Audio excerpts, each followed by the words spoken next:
Chapter 1162. The moment Qin Feiyang returned, the imperial capital was in turmoil. Not only were the people from the imperial palace looking for him, his former friends were also looking for him. But no one knew where he went, and no one saw him. It was as if he had disappeared from the face of the earth. Imperial City. The 10th district. This district was rather backward, and the environment was also very poor. The cultivation of the people here did not surpass the War Master, but it was very simple. In a secluded alley, there was a shabby tavern located here.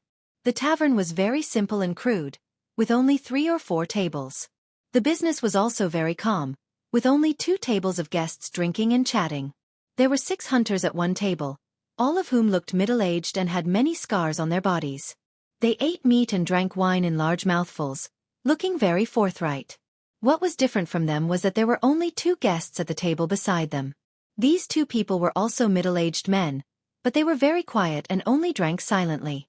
The wine was very bitter, but if one tasted it carefully, they would be able to taste something different from the bitterness. This taste was tranquility.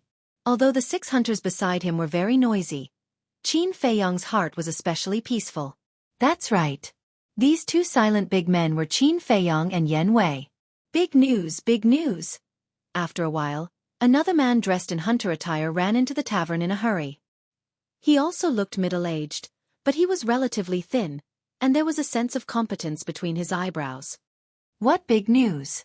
The 6 hunters who were drinking put down their wine jars and turned their heads to look at him curiously. Obviously. They were all acquaintances. The skinny man said, "I just received news that Qin Feiyang has returned, and even destroyed the throne room in front of His Majesty and the Imperial Advisor." What? Is this kid crazy? What kind of place is the throne room? He dares to destroy it? Isn't he courting death? Is His Majesty very angry now? The 6 hunters were shocked. Yes, he's furious. He even issued a bounty. Anyone who sees Qin Feiyang will be rewarded with a sacred artifact and free entry into the Imperial Palace's martial arts treasury 3 times. If you can take Qin Feiyang's head, you will be conferred the title of Marquis. The skinny man said, his eyes filled with desire. Conferred Marquis. The 6 hunters were dumbfounded. The tavern owner and waiter were also dumbfounded. Crack. But at the same time, the sound of a wine glass breaking could be heard. The skinny man and the others all looked at Qin Feiyang, only to see that the wine cup in Qin Feiyang's hand had already shattered into pieces. Yan Wei hurriedly got up and smiled apologetically. "I'm sorry. My brother has suffered some setbacks recently and is in a bad mood. We will compensate according to the price later." When the tavern owner heard this, he waved his hand and said with a smile, "It's fine, it's fine. It's just a wine cup. Give him another one." The waiter next to him nodded and took out a new wine glass. He brought it to Qin Feiyang and comforted him. "Big brother, there's nothing you can't overcome in this world. Take it easy." "Thank you." Qin Feiyang also realized that he had lost his composure. He looked up at the waiter and smiled. "I'm fine. Although you are all unfamiliar faces, it's fate that brought you together. If you want to drink in the future, feel free to come here. Although our tavern is small and crude, as long as you name a dish, we can make it for you. The most important person is that we have a lot of human kindness here." The waiter smiled.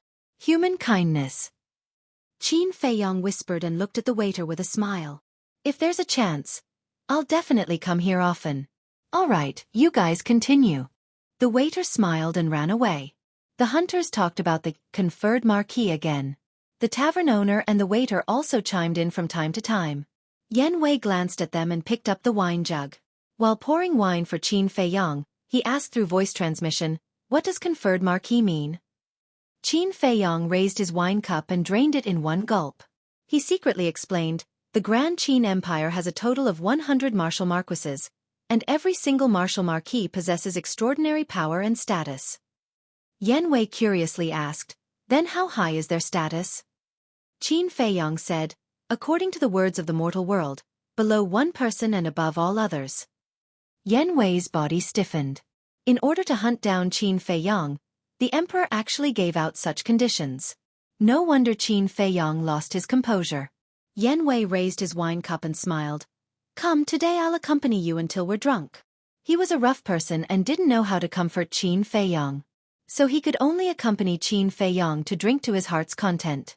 Qin Feiyang glanced at him and shook his head. This blow is nothing to me. And now is not the time to get drunk. Are you really okay? Yan Wei looked at him doubtfully. Qin Feiyang laughed. Do I look like a weak person to you? Yan Wei looked at him seriously for a moment and shook his head with a smile. You don't. Then that's incredible. The question I'm thinking about now is, where did Mu Tianyang go? Qin Feiyang drank his wine and frowned. Yan Wei pondered for a moment and thought, could this be a pretense?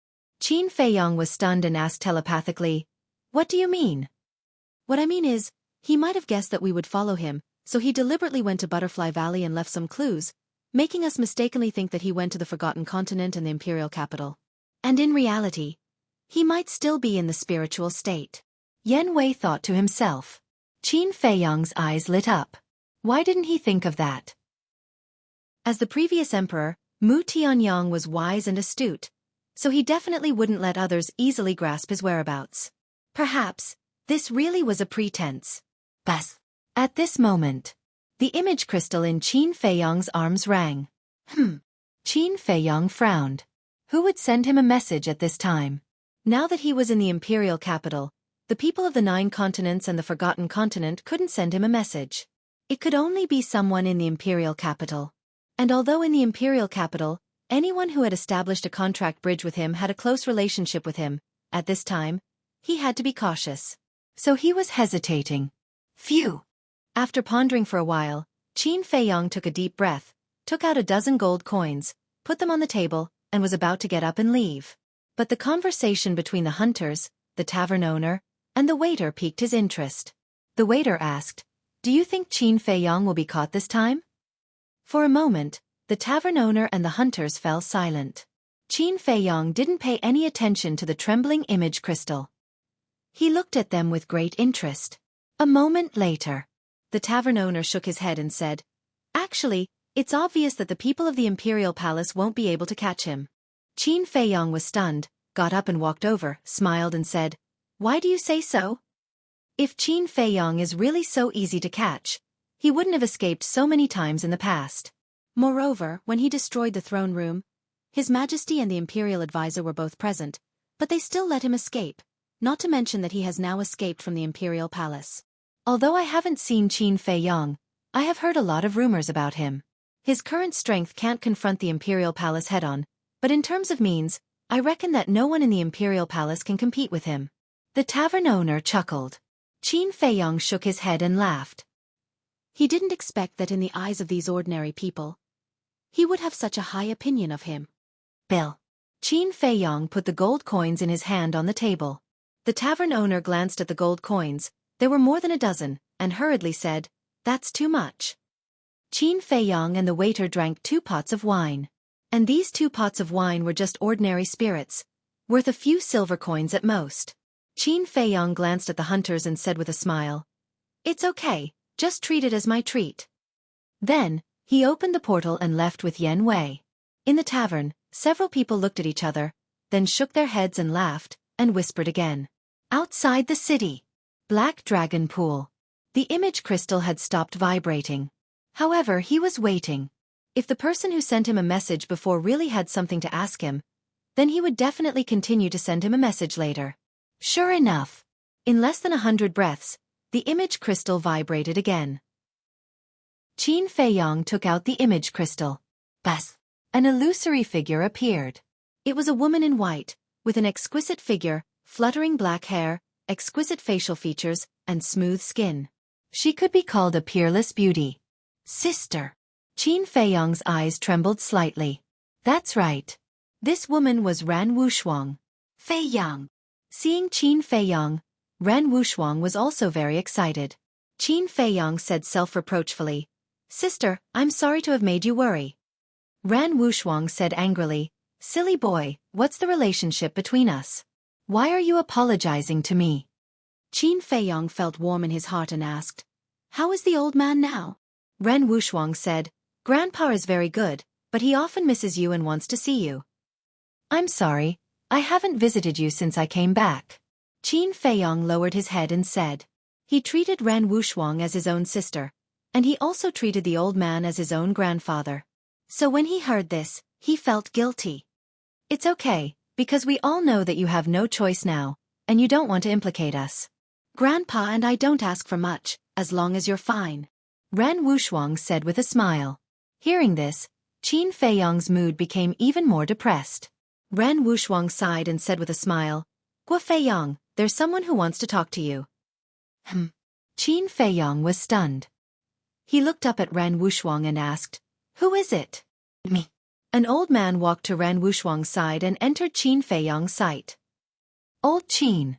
Qin Feiyong's eyes trembled and said angrily, I'm telling you, if you dare to hurt her, I won't let you go. Old Qin said, If I really wanted to hurt her, do you think you would have a chance to see her now? Qin Feiyong raised his eyebrows and said, Come to the Black Dragon Pool, I'll wait for you here. Okay. Old Qin nodded and immediately opened the portal and walked in. Ren Wushuang asked with concern, Feiyong, will you be okay?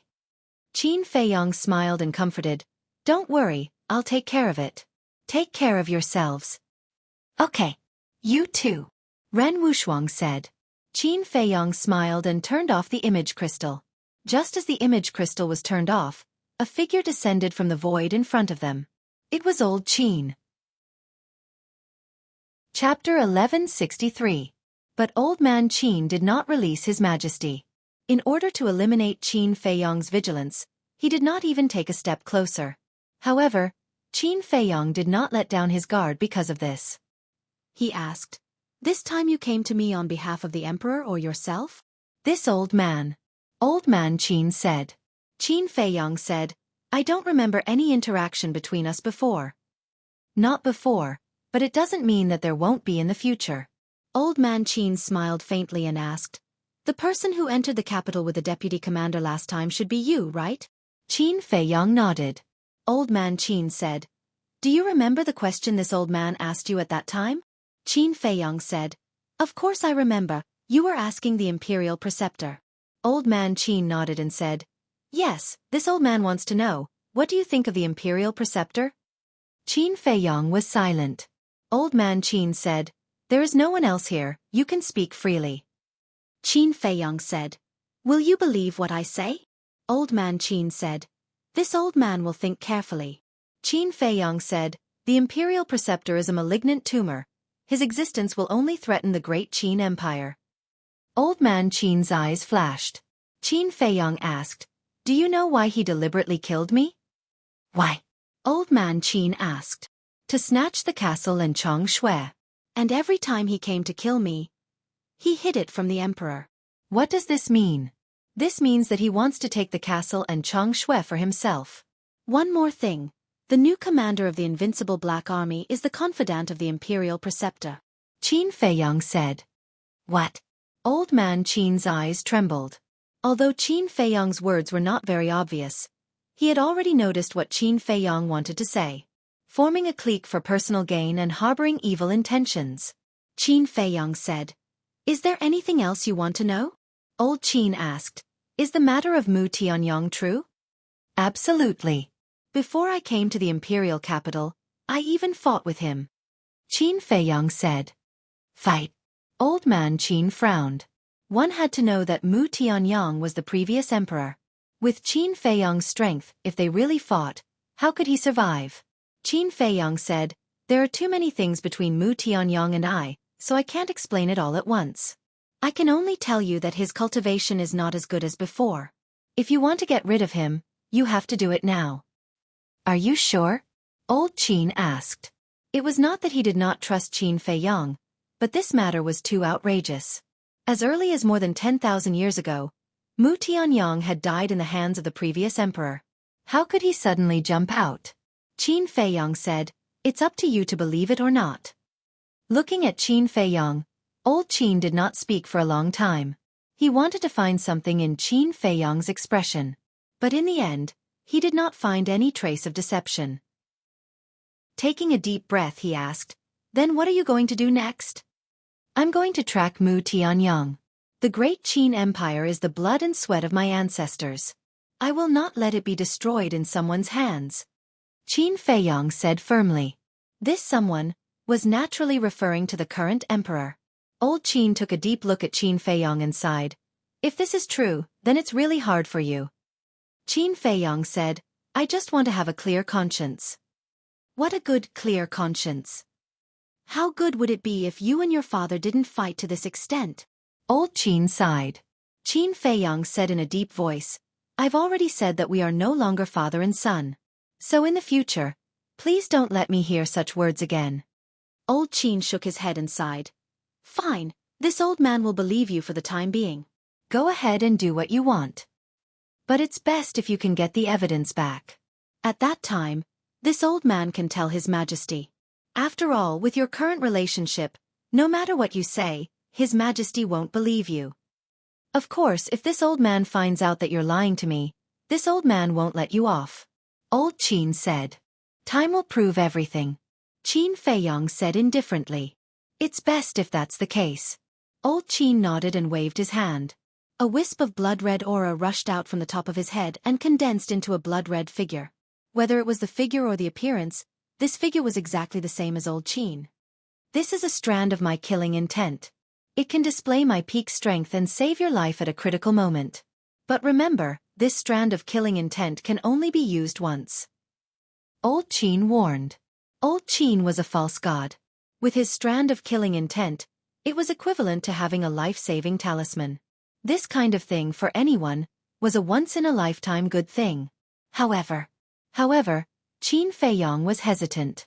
Although he was still unable to understand the existence of a false god, he had some understanding of it from the ancient books. Usually, whether it was the killing intent or the clone, it was related to the original body.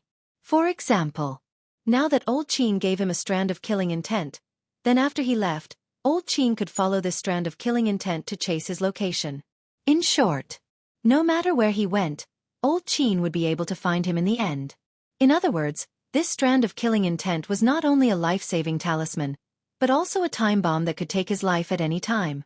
For him, this might not be a good thing.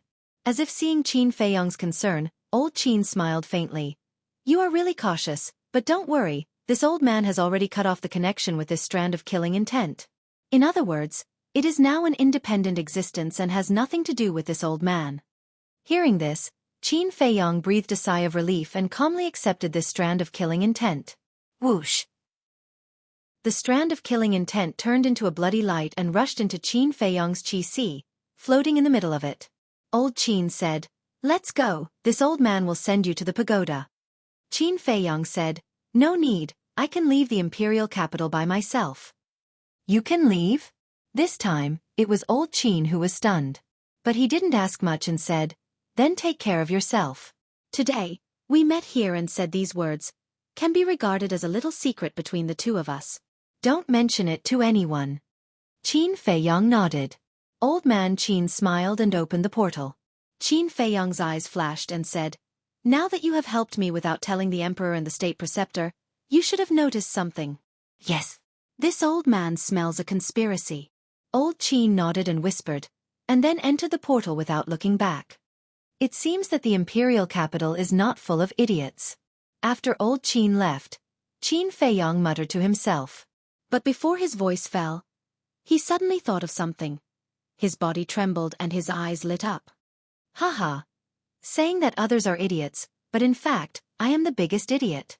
All of a sudden, he looked up to the sky and laughed. His face was full of ridicule. This was self-deprecating. After a long time, he calmed down, walked to the edge of the cliff, sat cross-legged, and closed his eyes. Everything about Mu Tianyang and the Mu family appeared in his mind one by one. Time passed little by little. In the blink of an eye, a whole day passed. Whoosh! Qin Feiyong finally opened his eyes. 2 rays of light burst out. I think this should be the answer. He muttered to himself, got up, and took out the image crystal. After a while, a white-robed man materialized out of nowhere. It was Lu Xingqian. Brother Qin, are you looking for me to drink? Lu Xingqian smiled and greeted. Qin Feiyong smiled, yes, come to the Black Dragon Pool, let's get drunk today. He was also very friendly. Lu Xingqian was stunned, and nodded, okay, Wait for me, I'll be right there. After saying that, the shadow dissipated. Qin Feiyong put away the image crystal, stood on the edge of the cliff, with his hands behind his back, and glanced at the mountains below. A shocking cold light flashed in the depths of his eyes. Time passed by breath. About 10 breaths later, Lu Xingchen appeared out of thin air above the black dragon pool. When he found Qin Feiyong, he landed beside Qin Feiyong with a smile on his face. Sorry to keep you waiting. Lu Xingchen smiled. It's okay. Qin Feiyong shook his head, but he still looked down at the mountains below, not looking at Lu Xingchen. Lu Xingchen was stunned, but he didn't seem to take it to heart. He glanced at Qin Feiyong's feet and said suspiciously, "Didn't you say we'll get drunk? Why don't I see any wine?" Qin Feiyong said, "It won't be too late for us to drink after we're done with other things." What things? Lu Xingchen was suspicious. Back then, you died in the inner hall, but not long after, you came back from the dead. Why is that? This question has been bothering me for a long time. I thought I would only know the truth when you took the initiative to tell me. But when I saw Ren Duxing yesterday, I finally had an answer in my heart. Qin Feiyong said. What answer? Lu Xingchen asked with a smile. Whether it was their tone or their expressions, they were very calm, as if they were discussing a very ordinary matter. Possession. The current you is no longer the real Lu Xingchen. Qin Feiyong said. Lu Xingchen's pupils shrank, and he asked curiously, "Then tell me, who am I?" "You've told me twice that you were a true war god in the past. A real god of war. This level of existence has far surpassed the false god level. Since ancient times there have been very few of them. So, you should also be Mu Tianyang," Qin Feiyong said. Mu Tianyang? Lu Xingchen was slightly taken aback, and he asked in confusion, "How could I be him?" "Yes, I really didn't expect you to be him." Qin Feiyong nodded, and the hidden cold light in his eyes suddenly burst out. At the same time, he suddenly turned around, grabbed Lu Xingchen's neck, and shook his head. "Don't play dumb with me. If you are not Mu Tianyang, why would Mu Qing come to you? If you are not Mu Tianyang, why would you have a space divine item? Puchi." After saying that, he tore apart Lu Xingchen's clothes, and saw that there was a dark gold potential mark on Lu Xingchen's chest. The potential mark of the 6th level was dark gold. This meant that Lu Xingchen, like him, had opened the door of the 6th level of potential. Qin Feiyong saw the potential mark, and his eyes became even more aggressive. He asked, "If you are not Mu Tianyang, then how did you open the door of potential?" Lu Xingchen silently looked at Qin Feiyong. Suddenly, he smiled, shook his head and said in confusion, "I thought that I had done it flawlessly, but how did you know that I am Mu Tianyang?" One sentence. "In the land of ruins," I asked Ren Duxing. "No. He should be called Mu Tianyang now." I asked him, since he had already found the divine bone of his life, why did he still want to occupy Ren Duxing's body? He told me that he wanted to become stronger. I didn't know how he could become stronger by doing this. But his words made me think of you. How could a person who had been buried in the ground come back to life? The only explanation is that he had taken over. Of course, just based on this point, I can't conclude that you are Mu Tianyang. Chapter 1164. What other factors are there? Lu Xingchen asked with a smile. The biggest factor is your cultivation, Yi Zichen said. Your cultivation has improved so fast that I can't help but suspect that you have also opened the door of potential. Sure enough. You have opened the 6th level. Another factor is Mu Qing. He personally admitted that the Mu family is the descendant of Mu Tianyang. And Mu Qing repeatedly came to you and was very respectful to you. What does this mean? You should know that Mu Qing has opened the all-seeing eye and has an extraordinary position in the Mu family. It can even be said that he is the spokesperson of the Mu family. If even he respects you so much, who do you think you are if not Mu Tianyang? Qin Feiyong said. Lu Xingchen shook his head and smiled. Your analysis is so reasonable that I can't find a reason to quibble. But speculation is just speculation. I know you won't admit it, so I have prepared a big gift for you. Qin Feiyong laughed and let go of Lu Xingchen. With a wave of his hand, Mu Qing appeared out of thin air. Looking at Mu Qing, who was covered in bruises and dripping with blood, Lu Xingchen's pupils suddenly shrank. Qin Feiyang stepped on Mu Qing and looked at Lu Xingchen with a smile. I just want to ask you, do you want him to live? Mu Qing roared, bastard, kill me if you want, don't humiliate me. Lu Xingchen looked at Mu Qing, who was struggling desperately, in silence. The all-seeing eye has the ability to spy on all things. Such a fighting soul must be extremely rare. Even in today's world, Mu Qing may be the only one who has such a fighting soul. I think you have high expectations for him. You must be planning to focus on training him. But if he dies here today, then your expectations will be disappointed. Qin Feiyang said with a smile. Lu Xingchen raised his head and looked at Qin Feiyang, his eyes flickering. Qin Feiyang said indifferently, we've known each other for so many years. You should know my character, so don't doubt that I dare to kill him. Alas! Lu Xingchen sighed helplessly. He looked at Mu Qing and asked, why are you looking for him? This, he, naturally referred to Qin Feiyang. Mu Qing lowered her head, her face full of annoyance. Because of the divine crystal, the Mu clan not only lost the gate of time and space, but also caused the death of the Mu clan's second grandmaster. His heart was already buried in hatred and anger.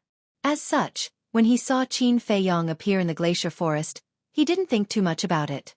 He had never thought that such a thing would happen. Lu Xingchen sighed. If you hadn't fallen into his hands, I wouldn't be in such a passive situation right now. Qin Feiyang said. So you admit it? Lu Xingchen looked up at Qin Feiyang and nodded. Yes, as you said, I am also Mu Tianyang. Qin Feiyang's heart trembled. He said in a deep voice, not only did you take away Ren Duxing's body, but now you're also occupying Lu Xingchen's body. What do you want to do? Lu Xingchen smiled. Didn't I tell you that I want to become stronger? You can become stronger by taking over a body? Qin Feiyang frowned. Lu Xingchen said lightly, there are some things that you can't understand. You just need to know that I have no malice towards you. No malice. You've used me again and again, and you still dare to say such words. Qin Feiyang couldn't help but sneer. Lu Xingchen shook his head. I'm not using you. I'm training you. Do I need you to train me? Who do you think you are? Qin Feiyang pointed his finger in the air. An invisible force rolled toward Lu Xingchen like a wave, carrying a shocking murderous intent. However, Lu Xingchen just waved his hand lightly and easily wiped out the invisible force.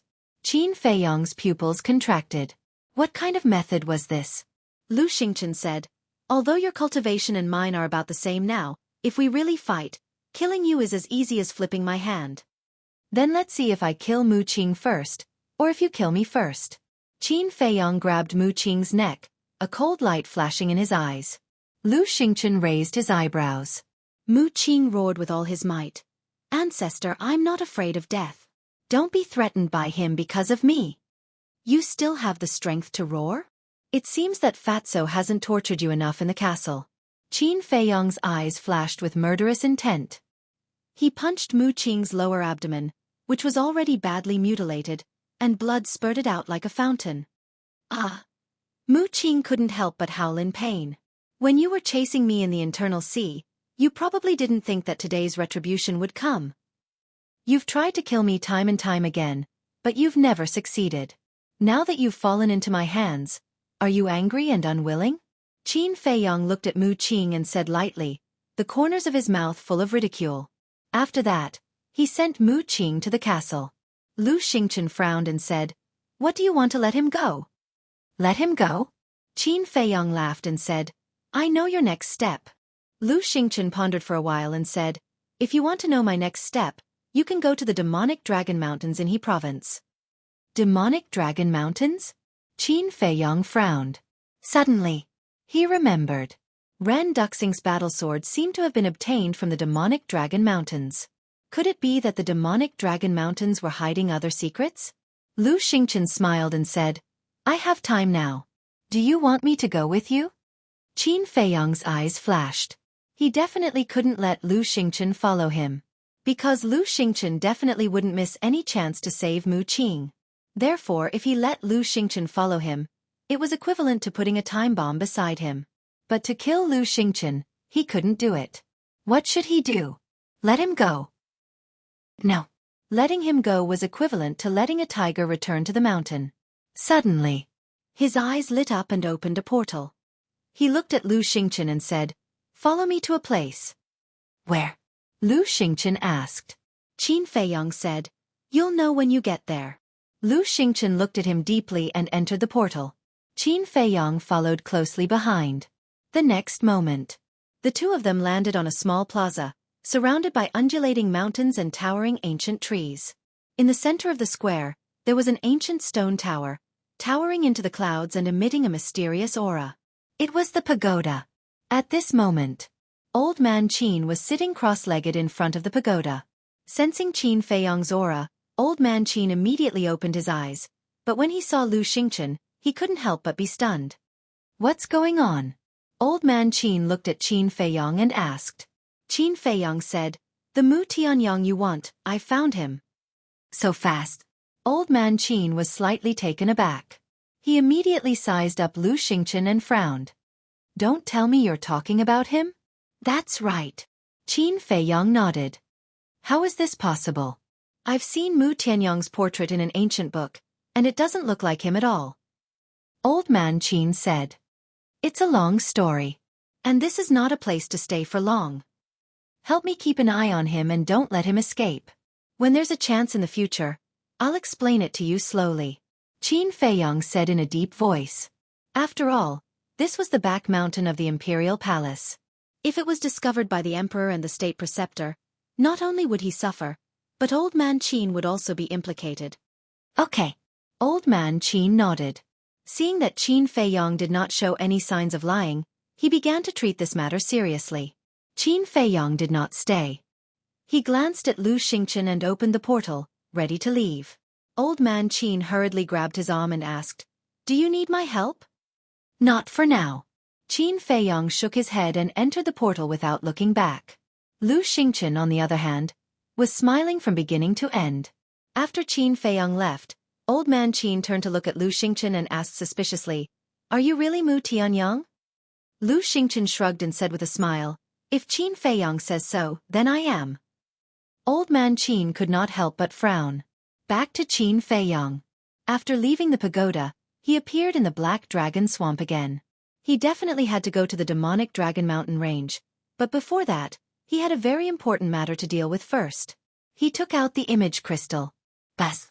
Soon, the shadow of the commander of the Kirin army appeared. Seeing that it was Qin Feiyong, the commander of the Kirin army was shocked and quickly looked around. Seeing that there was no one around, he was relieved. Then he looked at Qin Feiyong and asked in a low voice, "Where are you now?" "Black Dragon Swamp," Qin Feiyong said. The commander of the Kirin army frowned and said, "The situation is so critical now. Why are you still in the Black Dragon Swamp instead of leaving the capital?" "I'll leave later. First, help me find someone," Qin Feiyong said. "Who?" the commander of the Kirin army asked. "Wan Qiu," Qin Feiyong said. "Why are you looking for him?" The commander of the Kirin army raised his eyebrows. Of course, he was no stranger to Wan Qiu. He was still entangled with his daughter. Qin Feiyong said, "Don't worry about him. Go find him immediately and try to bring him to the Black Dragon Swamp before dawn." Okay. The commander of the Kirin army nodded, and then the shadow disappeared. Qin Feiyong put away the image crystal and looked at the waning moon in the sky, his eyes shining. Lu Xingchen saved Wan Qiu from him many times. He couldn't figure it out before, but now he knew Lu Xingchen's real identity. He finally understood that this Wan Qiu must have been bought over by Lu Xingchen. In other words, Wan Qiu had also become Lu Xingchen's subordinate. Time passed quietly. Dawn was approaching. Swish! A black shadow descended over the Black Dragon Swamp. It was the commander of the Kirin army. But he was the only one who came. Qin Feiyong also sensed the aura of the commander of the Kirin army. He jumped into the air and landed in front of the commander of the Kirin army. He asked, "Why are you alone? Where's Wan Qiu?" "I didn't find him." The commander of the Kirin army shook his head. Qin Feiyong frowned and said, "How can you not find him? Did you ask your daughter?" "Yes. She doesn't know where Wan Qiu is either. I also sent a message to Wan Qiu, but I haven't received any response. The commander of the Kirin army said. Qin Feiyong frowned. It seemed that Wan Qiu was very likely to be in Lu Xingchen's space treasure. The commander of the Kirin army asked, "Why are you looking for him?" Qin Feiyong said, "He's Mu Tianyang's lackey." Mu Tianyang. The body of the Qilin army's commander trembled as he said, "The matter that you told His Majesty I also know. But how could Wan Qiu possibly be Mu Tianyang's lackey?" Chapter 1165. Crane Province. The commander of the Kirin army was stunned and asked suspiciously, "Why are you going to Crane Province? Time is of the essence. Don't ask so many questions. Tell me quickly." Qin Feiyong urged. "Let me think." The commander of the Kirin army pondered for a while and said, "I have been to Crane Province a few times before, but it was always in Crane Province City. As for the Magic Dragon Mountain Range, I have heard of it, but I did not pay much attention to it." Qin Feiyong said, "Then give me the coordinates of Crane Province City." The commander of the Kirin army nodded and gave Qin Feiyong the coordinates. Qin Feiyong waved his hand and Yen Wei appeared. Qin Feiyong then took out the imitation space-time gate and handed it to Yen Wei. Yen Wei immediately activated his battle chi and activated the space-time gate. The commander of the Kirin army glanced at Yen Wei and the space-time gate, then looked at Qin Feiyong and said, "Her Majesty is very worried about you now." Qin Feiyong's eyes trembled slightly. He resisted the impulse in his heart and said, "Help me tell my mother that I will try my best to survive." Clang! Before he finished his words, accompanied by a deafening sound, the space-time gate opened completely. "Let's go!" Qin Feiyong waved his hand and stepped into the space-time gate without hesitation. Yen Wei nodded to the commander of the Kirin army and quickly followed in. The space-time gate quickly disappeared. Mu Tianyang. The commander of the Kirin army muttered to himself and then opened the teleportation gate and returned to the Violet Palace. On the second floor of the Violet Palace, the woman in white sat in front of the table with a worried frown. The two maids were also standing at the side. Their eyebrows were filled with worry. Da! Accompanied by a series of footsteps, the commander of the Kirin army walked up to the second floor and stopped behind the woman in white. He bowed and said, "My Majesty." The woman in white turned a deaf ear. "Is something the matter, Commander?" The two maids turned to the commander of the Kirin army and asked. The commander of the Kirin army said, "I just went to see His Highness the 14th Prince." Hearing this, the woman in white suddenly stood up and ran to the commander of the Kirin army. She asked, "Where is Feiyong?" The commander of the Kirin army answered honestly, "I was at the Black Dragon Pool just now, and now I've gone to Crane Province." "Why is your highness going to He Province?" The two maids were bewildered. "I don't know either, but I think it has something to do with Mu Tianyang." The commander of the Kirin army said. "Mu Tianyang."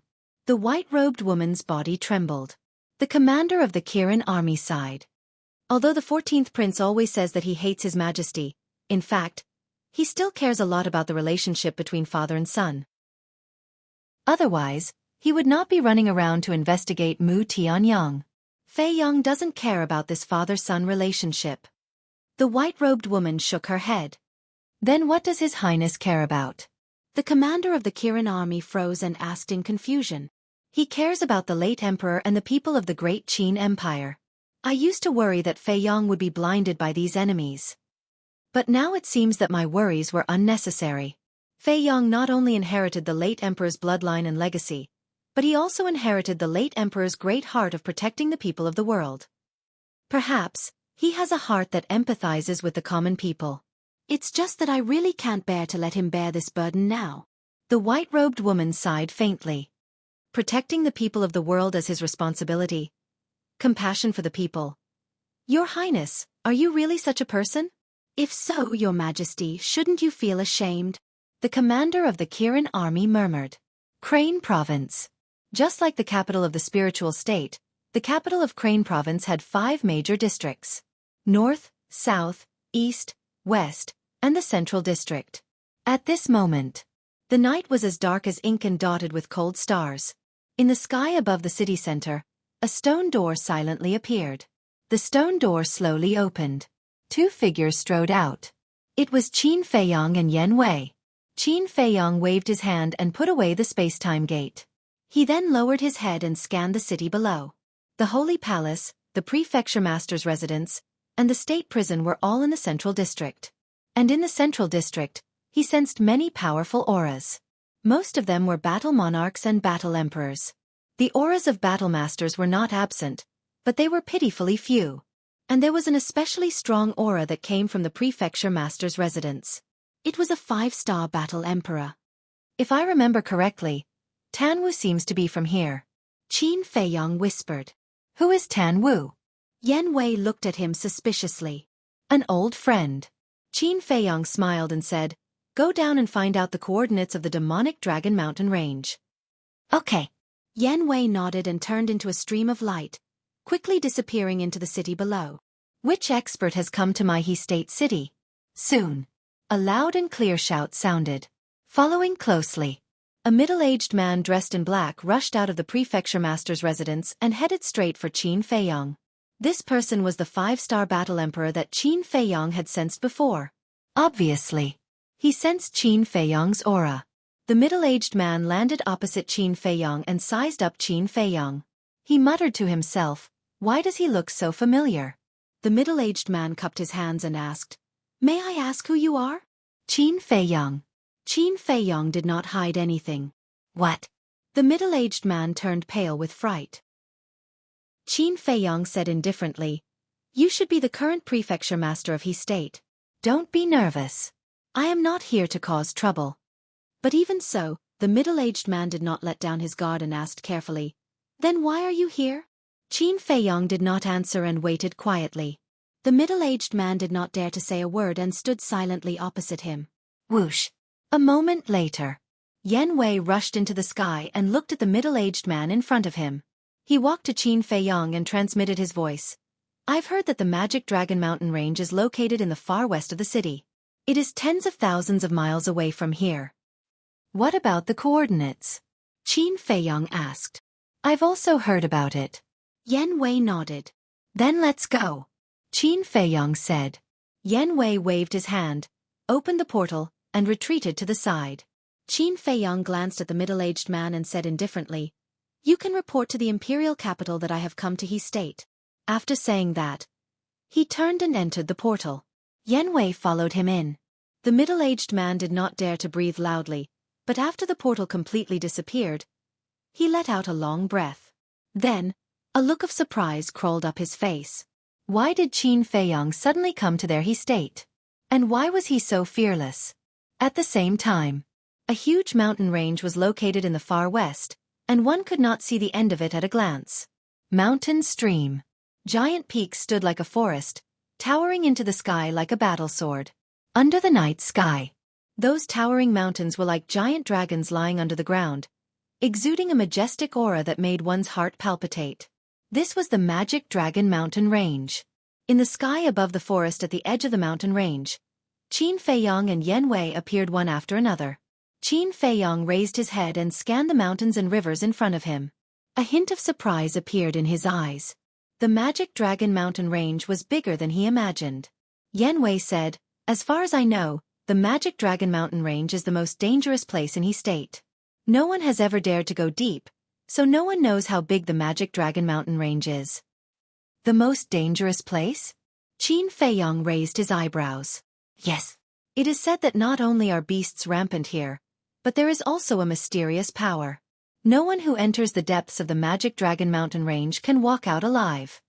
Yan Wei said. What mysterious power? Qin Feiyong was suspicious. Yan Wei said, A power that can rob the vitality of living beings. What? Isn't this the same as the Black Dragon Glacier and the Demonic Island? Qin Feiyong said in surprise. Yes. Yan Wei nodded and said, So I suspect that the Magic Dragon Mountain Range might be related to the Black Dragon Glacier and the Demonic Island. Qin Feiyong's eyes flickered. From the Black Dragon Glacier, he obtained the Magic Dragon's Heart and Magic Dragon's Eye. From the Demonic Island, he obtained another reverse scale.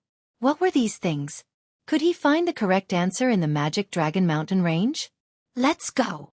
Qin Feiyong waved his hand, and the two of them turned into streaks of light, flying towards the depths of the mountain range like lightning. Magic Dragon's Eye, Magic Dragon's Eye, Magic Dragon Mountain Range.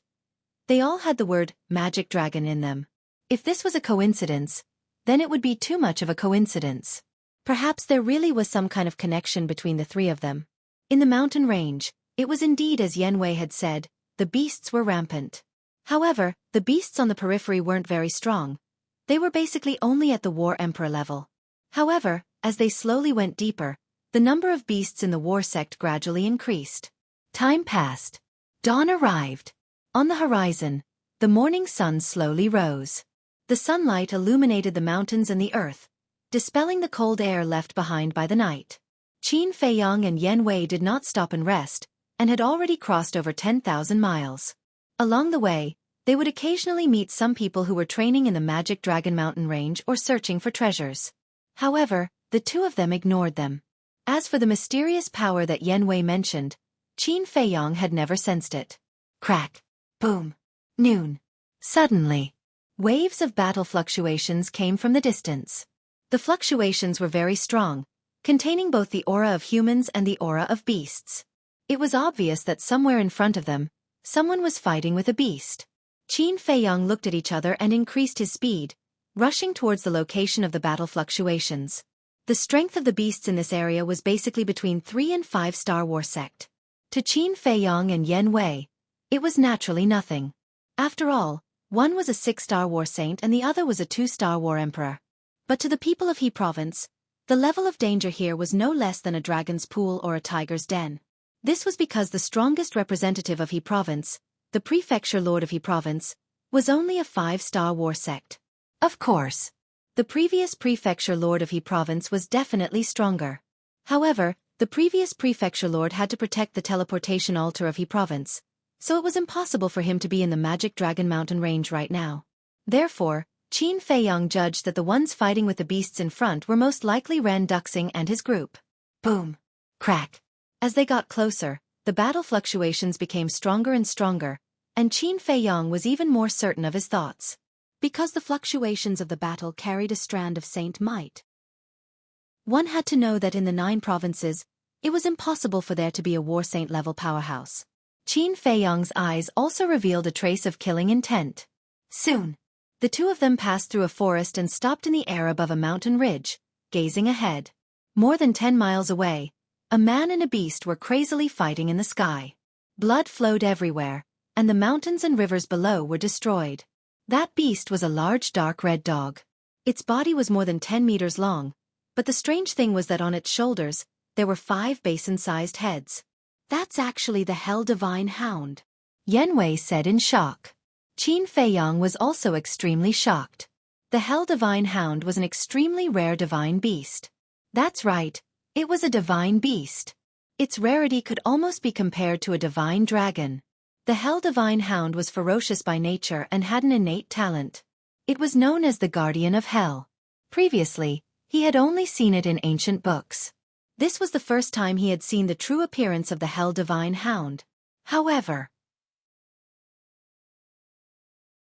Chapter 1166. That person was thin and had a hooked nose. His eyes were like those of an eagle, shining with a sharp light. He was extremely powerful. That infernal divine hound had the strength of a 7-star battle saint, but he was not at a disadvantage. And his cultivation level was only a 5-star battle saint. How did he do it? Looking at the man and the beast, Yan Wei's rough face was full of disbelief. A 5-star battle saint against a 7-star battle saint. This was a difference of 2 small realms. Why? Why did his cultivation level advance so quickly? But Qin Feiyang was muttering to himself. His tone was full of disbelief. You know him? Yan Wei asked. Qin Feiyang said. Yes, I know him. He was once the strongest king in He Province, Tan Wu. Tan Wu? Yan Wei was suspicious. I clearly remember that when I first saw him in the 9 Nether Yellow Springs, he was only a 2-star battle saint. Only a few years have passed, and he has already stepped into the 5-star battle saint. Qin Feiyang whispered. Yan Wei asked, what about your cultivation level at that time? Qin Feiyang said, my cultivation level at that time was an 8-star battle emperor. Then did he open the gate of potential? Yan Wei said. Definitely not. If he did, with his character, he definitely wouldn't hide it from us. Moreover, he should be in the Divine Palace now. Why is he in He Province? Qin Feiyong whispered. Hearing you say that, it is indeed a little strange. Although you were only an 8-star battle emperor at that time, you opened the gate of potential, and your cultivation speed is far from his. But now, you have broken through to 6-star battle saint, and he has also broken through to 5-star battle saint. I think there must be some kind of mystery behind this. Yan Wei said. Gate of potential. Qin Feiyong said word by word. Yes. Yan Wei nodded. Qin Feiyong's eyes trembled. If that was the case, didn't that mean that Tan Wu was also related to Lu Xingchen? Roar. Rumble. Tan Wu and the Hellhound's fierce battle gradually entered a white-hot stage. They didn't notice that Qin Feiyong and Qin Feiyong seemed to only have each other in their eyes. This Tan Wu is really not simple. There's a difference of 2 whole minor realms, and he's actually able to be equally matched with the underworld divine hound. Yan Wei was amazed. Qin Feiyong said, of course he's not simple. Otherwise, I wouldn't have tried so hard to recruit him. Yan Wei was bewildered. Qin Feiyong said in a deep voice, look above his head. Yan Wei focused his gaze and looked over. He saw a palm-sized ancient peak floating above Tan Wu's head. Its entire body was pitch black like ink, emitting a strong black light. That Gu Feng is his battle soul. As for his fighting soul, it can release an obscure force and form a gravitational realm. Any living being that enters this gravity domain will have their speed suppressed. Qin Feiyong said. Gravity domain. Yan Wei's body shook as he said in surprise, isn't this similar to the gravity divine iron? Yes. This is also the reason why I want to subdue him. Qin Feiyong nodded. I didn't expect the great Qin Empire to have so many peerless geniuses. Yan Wei shook his head and muttered, his face full of shock. Qin Feiyong's eyes flashed slightly as he said in a low voice, take them down. Okay. Yan Wei nodded. Boom. He used the Sky Demon 9 steps and crossed half a mile in 1 step. At the same time, the aura of the Sky Demon 9 steps erupted, causing the void and earth here to shake violently. Tan Wu and the Hellhound were shocked when they heard the commotion. They immediately stopped fighting and looked at Yan Wei. What a powerful aura. He's a war emperor. The man and beast's expressions changed immediately. Boom. Yan Wei took a second step, and the aura around his body rose steadily. At this moment, in the eyes of Tan Wu and the Hellhound, Yan Wei was like a war god descending. Every step he took could cause heaven and earth to tremble. Suddenly, Tan Wu noticed Qin Feiyong behind Yan Wei and his eyes widened. Is it an illusion? He rubbed his eyes in disbelief and looked again, only to see that Qin Feiyong was still standing there. It wasn't an illusion. It was really Qin Feiyong. But why was he in He Province? Tan Wu's face was full of doubts and was about to greet Qin Feiyong.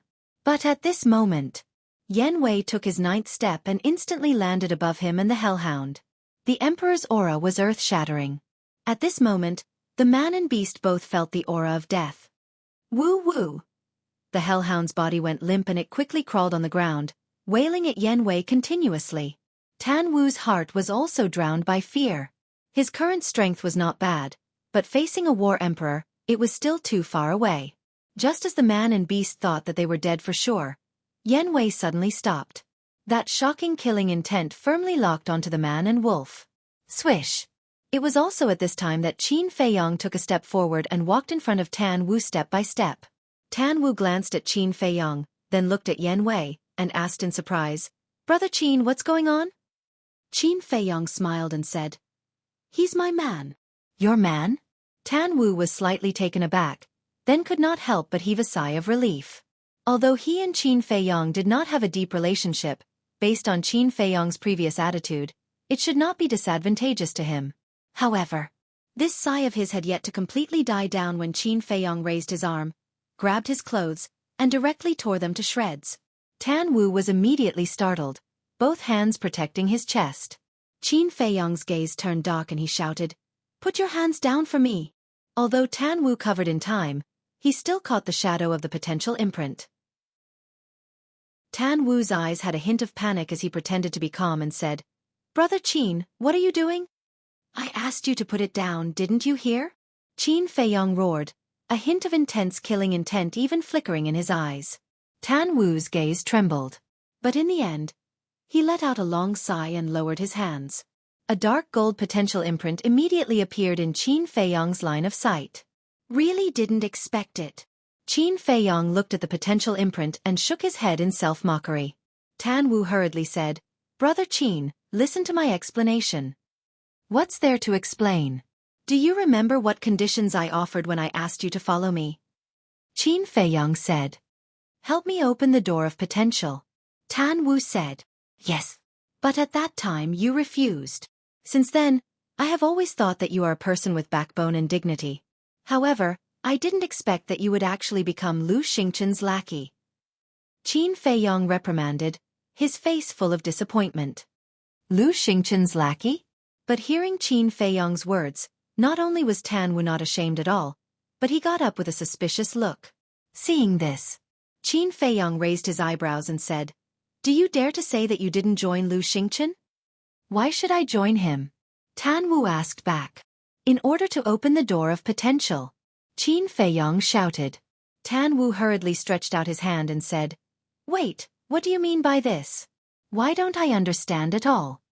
Yan Wei frowned and said through voice transmission, "Look at him, it seems that it's not what you think." Qin Feiyong couldn't help but frown. Could it be that he misunderstood Tan Wu? Tan Wu opening the door of potential had nothing to do with Lu Xingchen?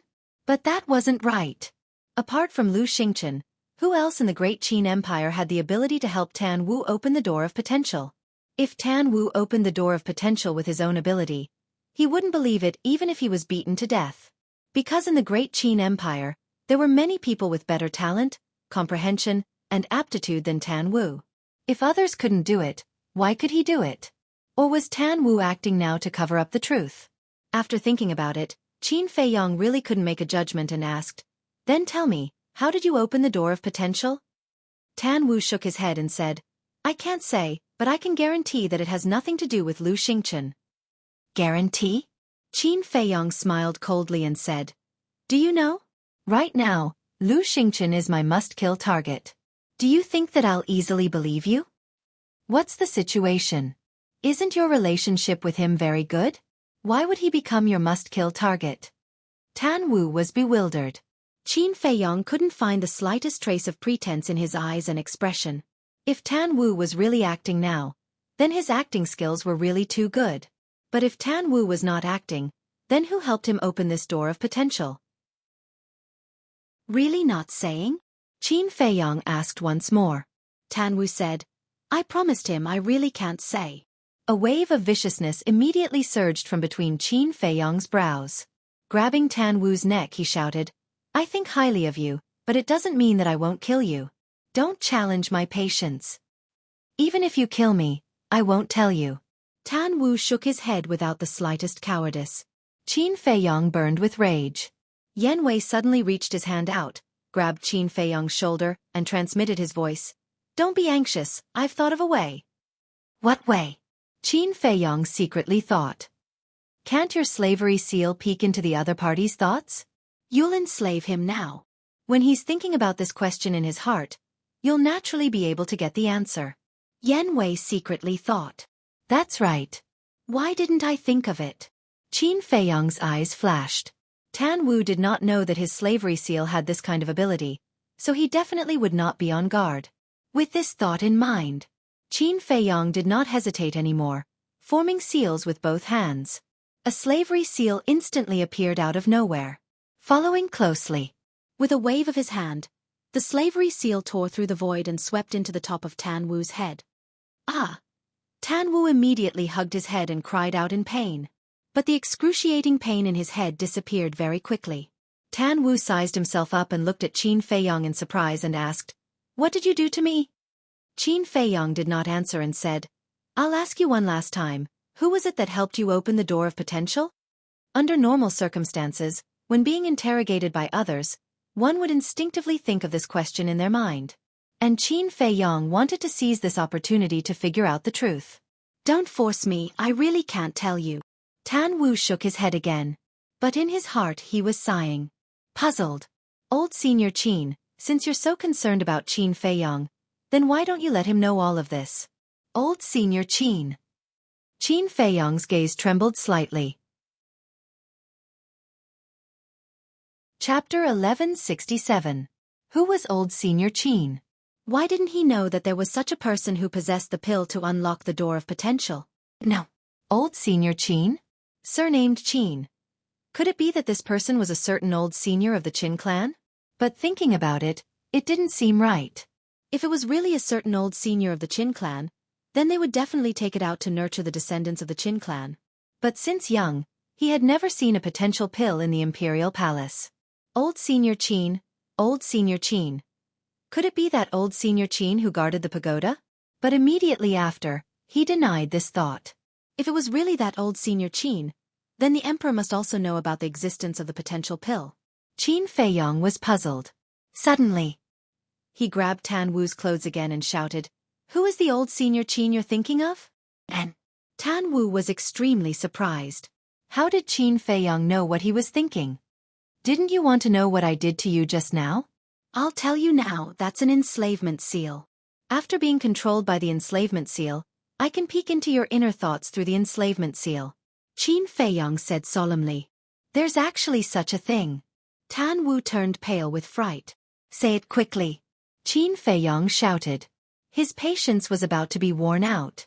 Looking at Qin Feiyong's current appearance, Tan Wu fell into a struggle. Should he tell Qin Feiyong or not? Old Senior Qin. At the same time, Yan Wei was also thinking about this problem.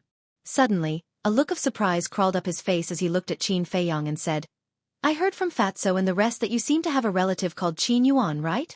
Qin Feiyong nodded. Yan Wei guessed. Do you think this Old Senior Qin could be him? Qin Feiyong's body and mind trembled. Was it Uncle Yuan? He hurriedly looked at Tan Wu. If this person was really Uncle Yuan, then hearing Yan Wei's words now, Tan Wu's expression would have some changes. When he looked at Tan Wu, he shockingly discovered that Tan Wu was currently looking at Yan Wei. Furthermore, the gaze in his eyes clearly became different. There was a hint of helplessness and blame in his voice, as if he was blaming Yan Wei for talking too much. It's really Uncle Yuan. Qin Feiyong's body trembled. Uncle Yuan actually possessed a pill that could open the door to potential? This was hard for him to accept. All of a sudden, he raised his other arm, his two hands forcefully grabbing the clothes on Tan Wu's chest as he shouted, Tell me, is it Uncle Yuan or not? Tan Wu's gaze flickered. A moment later, he sighed deeply and nodded. It's him. Qin Feiyong's mind buzzed. Immediately, he quivered abruptly and asked, Where is Uncle Yuan right now? I don't know. Tan Wu shook his head. Qin Feiyong roared, He already helped you open the door to potential. How can you not know? Not only did Old Senior Qin help me open the door to potential, he even helped me raise my cultivation. But this was a very long time ago. Where he is now, I really don't know. Tan Wu said helplessly. Qin Feiyong's eyes could not help being filled with disappointment. Letting go of Tan Wu powerlessly, he said, Why did he help you open the door to potential? Old Senior Qin knows that you think very highly of me, so he came to find me, asking me to assist you in the future. Frankly speaking, I really envy you. Although you were deserted by everyone back then, there are two people who have always been silently concerned about you. These two people are your mother and Old Senior Qin. Especially Old Senior Qin. Although he didn't meet you these few years, he has always been paying attention to your situation. Furthermore, for your future development, he has even been secretly helping you nurture a force. Tan Wu said. Mother. Uncle Yuan. Qin Feiyong lowered his head and muttered. Gradually, his face brimmed with a happy smile. That's right. He was not alone. Because no matter what happened, Uncle Yuan and his mother would not leave him. Furthermore, he even had an additional group of companions by his side now. Qin Feiyong raised his head, looked at Tan Wu and asked, What force? At that time, he just mentioned it in passing. I don't know the details either. But from his words, I can tell that this force is still growing right now. When the day comes when it grows up, this force will definitely shock heaven and earth, making ghosts and gods weep. Tan Wu said, his eyes filled with confidence. Qin Feiyong frowned and said, "You're one of them?" "Sort of." Tan Wu nodded. "Uncle Yuan, thank you." Qin Feiyong looked at the horizon and muttered. Actually, he already knew long ago that Uncle Yuan had always been paying attention to him. But the matter of helping him nurture a force, if Tan Wu did not say, he would probably still be kept in the dark. And Uncle Yuan doing this was also completely for his sake. Because if he knew about these things, he would definitely develop a reliance heart. With reliance, he would definitely become lazy.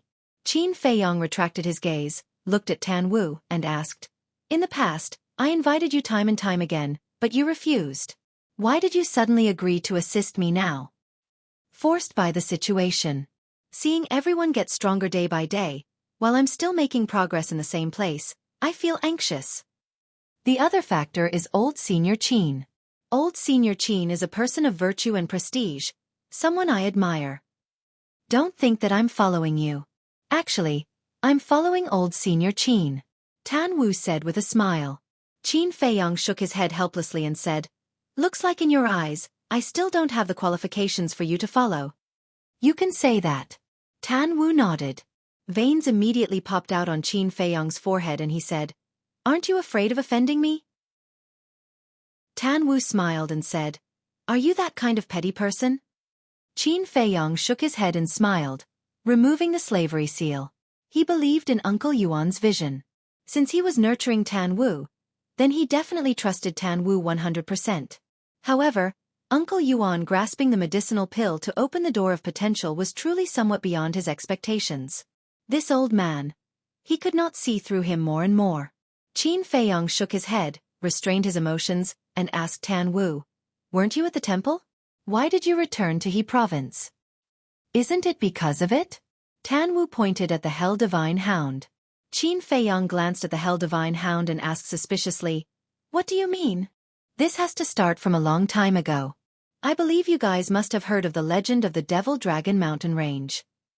Tan Wu said. Qin Feiyong, two people nodded. Tan Wu smiled and said, "But there's a legend that you guys definitely don't know." "What legend?" The two people were suspicious. Tan Wu said, "Legend has it that in the deepest part of the Devil Dragon Mountain Range, there's a peerless divine weapon hidden. As long as you obtain this divine weapon, you will definitely be like a carp leaping over the dragon gate, soaring to the heavens in one go." Peerless divine weapon. Qin Feiyong, two people looked at each other. If it was in the past, they definitely wouldn't believe it. Because things like divine weapons were too ethereal, it was impossible for them to exist in this world. But now, they firmly believed it. Because Ren Duxing's battle sword was obtained here. Yan Wei said, "I really didn't hear about this legend in the capital." Tan Wu smiled faintly and said, "Only a few people in He Province know about this legend. They definitely won't be able to find out about it." Qin Feiyong asked, "Then what does this legend have to do with the Hell Divine Hound?" "Of course. Back then, when I stepped into the one-star battle sect, I entered the Devil Dragon Mountain Range to verify the authenticity of this legend. However, when I came to the Devil Dragon Mountain Range, I realized how naive and childish I was. There were too many fierce beasts here and they were too strong. It wasn't a place that I could set foot in at all. But I didn't want to give up. I desperately walked towards the depths and finally came here with great difficulty. And when I came here, I was already seriously injured. Just as I was about to find a place to recuperate for a period of time, this damn dog suddenly jumped out and almost took my life." Tan Wu looked at the Hell Divine Hound. His eyes filled with a cold light. "TSK, that's because you overestimated your own abilities. With your little cultivation back then, you still dared to go so deep. If this emperor doesn't kill you, who will I kill?" The Hell Divine Hound said disdainfully. Tan Wu said angrily, "Then you can't take advantage of others' difficulties, right? After all, you're a divine beast. A divine beast must be magnanimous. Who said that divine beasts should be magnanimous? This emperor likes to take advantage of people's difficulties. How about it? Not convinced? Come, let's fight again?" The Hell Divine Hound clamored. Qin Feiyong's face twitched as he glanced at the Hell Divine Hound. How could this guy be on par with the white-eyed wolf? He turned to look at Tan Wu and asked curiously, "Then what happened after that?" How did you escape from its hands? After that, it teased me in every way possible and humiliated me. Of course, I refused to accept it, so I arranged a battle with it. When I broke through to the Battle Saint realm, I'll come and find it for a fair battle. If I win, it will submit to me. If I lose, I'll be its human pet. I originally thought that it wouldn't agree, but who knew if its brain had a cramp, it actually agreed. Tan Wu said disdainfully. The Hell Divine Hound was immediately enraged and roared, "This emperor spared your dog life. It's fine if you don't thank this emperor, but you actually scolded this emperor in public? Kid, let me tell you, don't be too arrogant." Idiot. Tan Wu rolled his eyes at it and looked at Qin Fei Yang, saying, "Half a month ago, I broke through to the 5-star Battle Saint realm and found an excuse to return to He province to find it for a battle. The result is that you all saw it. My strength and its are considered evenly matched." So that's how it is. Qin Fei Yang came to a realization. Yan Wei sized up Tan Wu and the Hell Divine Hound and said strangely, "Why do I feel that the relationship between the two of you isn't so simple? It seems like there's a kind of enemy, love and hate." Qin Fei Yang smiled and said, "We're enemies." The Hell Divine Hound said angrily, "Don't talk nonsense. This emperor is a divine beast with a noble bloodline. How can I love and hate a mere human?" Tan Wu snorted coldly and said, "I also disdain to be enemies with you." "What do you mean? Have I wronged you?" The Hell Divine Hound immediately glared at Tan Wu angrily. "No, it's me who's unworthy," Tan Wu said indifferently. "It's good that you know your place." The Hell Divine Hound sneered. Qin Fei Yang and Yan Wei looked at each other, shook their heads and laughed. This man and beast were clearly enemies. It seemed that when Tan Wu was tortured by the Hell Divine Hound, many interesting things happened. Otherwise, this scene wouldn't have appeared now. Suddenly, Qin Fei Yang's face turned solemn. Looking at the man and beast, he asked, "How long have you guys been fighting here?" Tan Wu said, "It should be 10 days. Already fighting for 10 days in a row, and you still say it's not love and hate?" Yan Wei rolled his eyes. Hearing that, Tan Wu and the Hell Divine Hound's expressions both appeared somewhat embarrassed. Chapter 1168. These shadows were none other than Ren Duxing and the others. Tan Wu raised his head and glanced at them. He shook his head and said, "I've never seen them before." Qin Fei Yang raised his eyebrows. "The Magic Dragon Mountain range is vast and boundless. They might not pass by here. And I guess that they should have teleported there directly." Yan Wei said. "Teleport there?" Qin Fei Yang frowned. Ran Duxing once entered the Magic Dragon Mountain range and obtained a peerless divine sword. Now that Mu Tianyang has taken over his body, he definitely knows the coordinates of the deeper parts. Yan Wei said. "Makes sense." Qin Fei Yang nodded and said in a deep voice, "Then there's no time to lose. Let's continue on our way." Yan Wei nodded. With a wave of his hand, he swept up Qin Fei Yang and rushed towards the depths of the mountain range. Peerless divine sword. Possession. Listening to the conversation between the two, Tan Wu's face was full of suspicion. What was going on? "Wait for me." Seeing that Qin Fei Yang was about to disappear at the end of the mountain range, Tan Wu quivered and hurriedly shouted at the two of them, chasing after them. The Hell God Hound was stunned for a moment before chasing after them. At the same time, hearing Tan Wu's voice, Yan Wei turned to look at Qin Fei Yang. Qin Fei Yang pondered for a moment and nodded to Yan Wei. Yan Wei immediately slowed down. Not long later, Tan Wu chased after them and asked suspiciously, "Where are you guys going?" Yan Wei said, "The deepest part of the Magic Dragon Mountain range." Tan Wu's eyes lit up and said, "Can you bring me along? I've long wanted to go deeper to take a look." This, Yan Wei hesitated. Qin Fei Yang frowned. "It's very dangerous, and we might not even be able to return." "It's fine. Anyway, you're here. If we encounter any danger, just let me go to the castle." Tan Wu smiled and said. Qin Fei Yang smiled helplessly and said, "I'm just afraid that I won't have the chance to send you to the castle." "Is it that dangerous?" Tan Wu was bewildered. "Life is unpredictable, who knows?" Qin Fei Yang said. That. At this moment, the Cerberus also caught up. It looked at Qin Fei Yang and asked, Can you take me with you? Qin Feiyong was astonished. Aren't you afraid of death? The Hell Godhound said disdainfully. TSK, am I the kind of person who is afraid of death? You're a dog, not a human. Tan Wu rolled his eyes. Woof. The Hell Divine Hound immediately opened its bloody maw and pounced towards Tan Wu. Yan Wei shook his head and smiled. With them accompanying me, I won't be too lonely. Qin Feiyong couldn't help but shake his head and laugh. Whoosh. Yan Wei brought 2 people and 1 beast and turned into a stream of light, rushing into the depths like lightning. Brother Qin, why did you say that I joined Lu Xingchen just now? And what peerless divine sword, what possession, what Mu Tianyang, what's going on? At the same time, He State City. To the east of the city, there was a desolate canyon. At this moment, one figure after another descended in the sky above the canyon. The leader was a white-haired old man. It was the Imperial Preceptor. Behind the Imperial Preceptor was a group of black-clothed people. There were men and women, old and young. On their chests, there was an extremely eye-catching black skull symbol. Whoosh! Just as the Imperial Preceptor and the others appeared, 2 figures rushed out of the canyon and landed in front of the Imperial Preceptor. They bowed and said, "Greetings, Lord." Of these 2 people, one was an old man, the other was a middle-aged man. The old man was the previous prefecture chief of He State. The middle-aged man was the current prefecture chief that Qin Feiyong met in the city. And this canyon was where the teleportation altar of He State was located. Very few people knew about it. The Imperial Preceptor looked at the 2 people and asked, "Where is Qin Feiyong?"